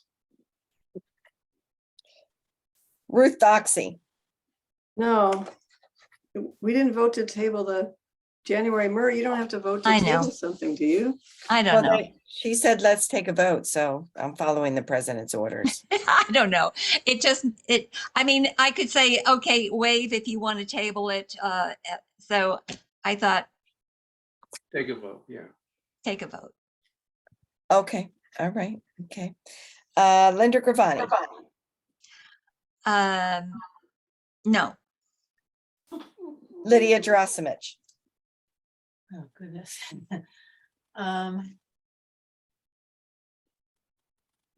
you can all, Yes, yes, table it. Gary Kay, Yes. Danica Middleton is a no. Jared Negron, Yes, table.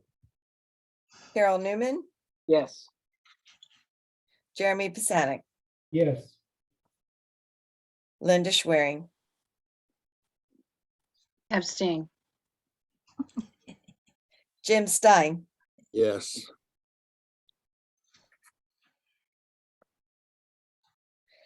seven yeses, 3 noes, 1 abstention. Motion passes. So we table it. Okay, moving right along. Number 22, funding, discussion and possible action regarding approval of up to $1,000 for 2 or more paper shredding events for election outreach. Jim Stein. We changed that to 1,300, didn't we? No, we did not. No, we can't.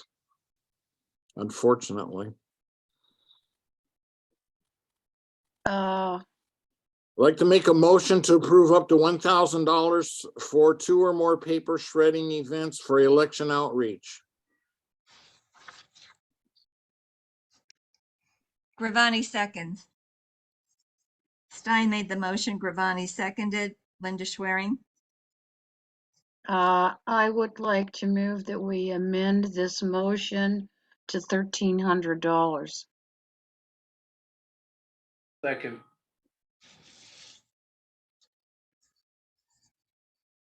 Ms. President, Hold on just a second. Linda Schwerin made the motion to amend. James seconded. Daniel? the ability to motion up is null and void. You can only amend down. So Okay. Jeremy stated in the beginning, he was correct. You can only amend down, not up. Okay, so it's $1,000. Discussion, Linda Schwerin and then Danica, and I think then we should make a vote and get out of here. Well, my error, I withdraw the motion and we go back to what's on the table. Thank you. Danica? You muted.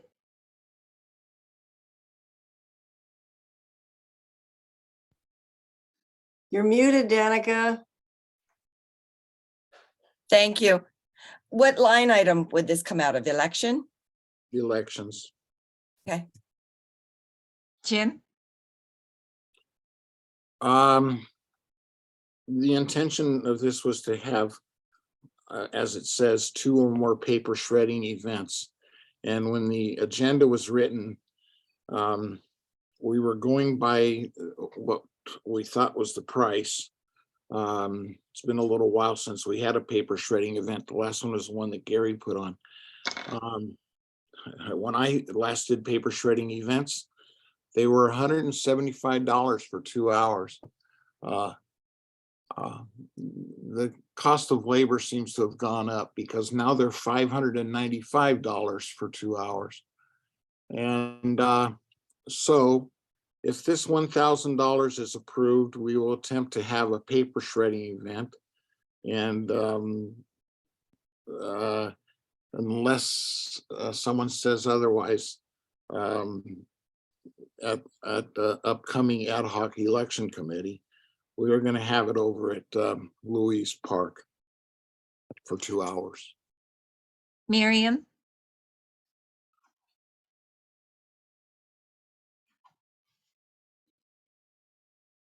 Can I comment on the sound system? Because I put my hand up then, No, I'm sorry, we moved on. but I had my hand up then. I'm sorry Doesn't that really matter, Miriam. It's been it's tabled and it's a done deal, so we're moving on. Stacy? I was wondering if it would be possible to have one of those events like on the day of elections at the election thing to get people to come, like come bring your stuff and vote. We've done that, and it might be possible if we are having two or more.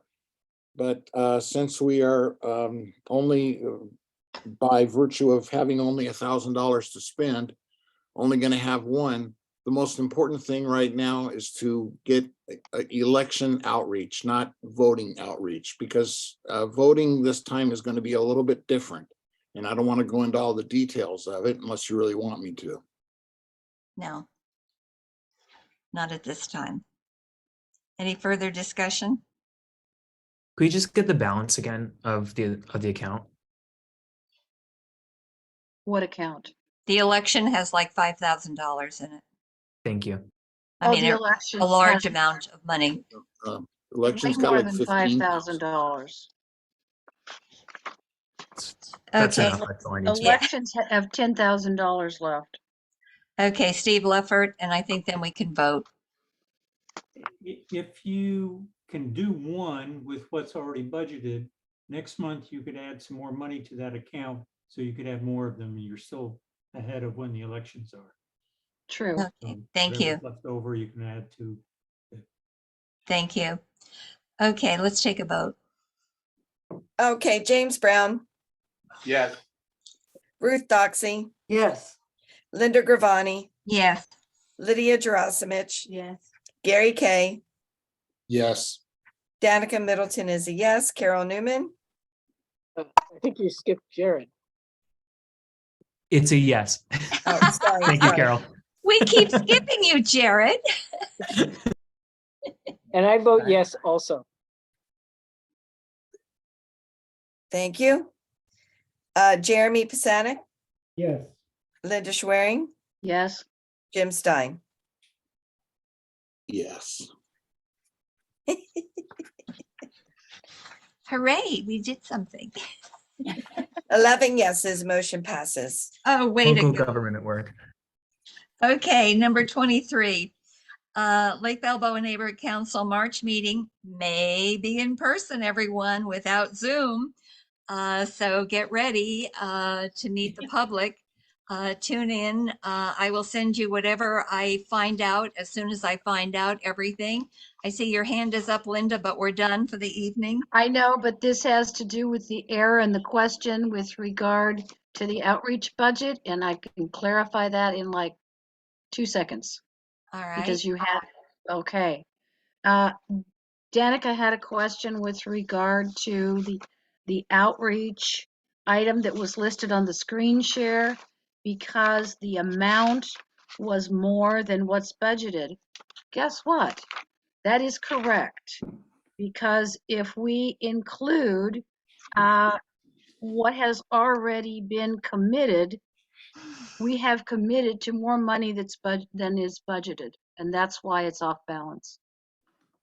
So we need a budget meeting. Well, Okay. yes, that's it.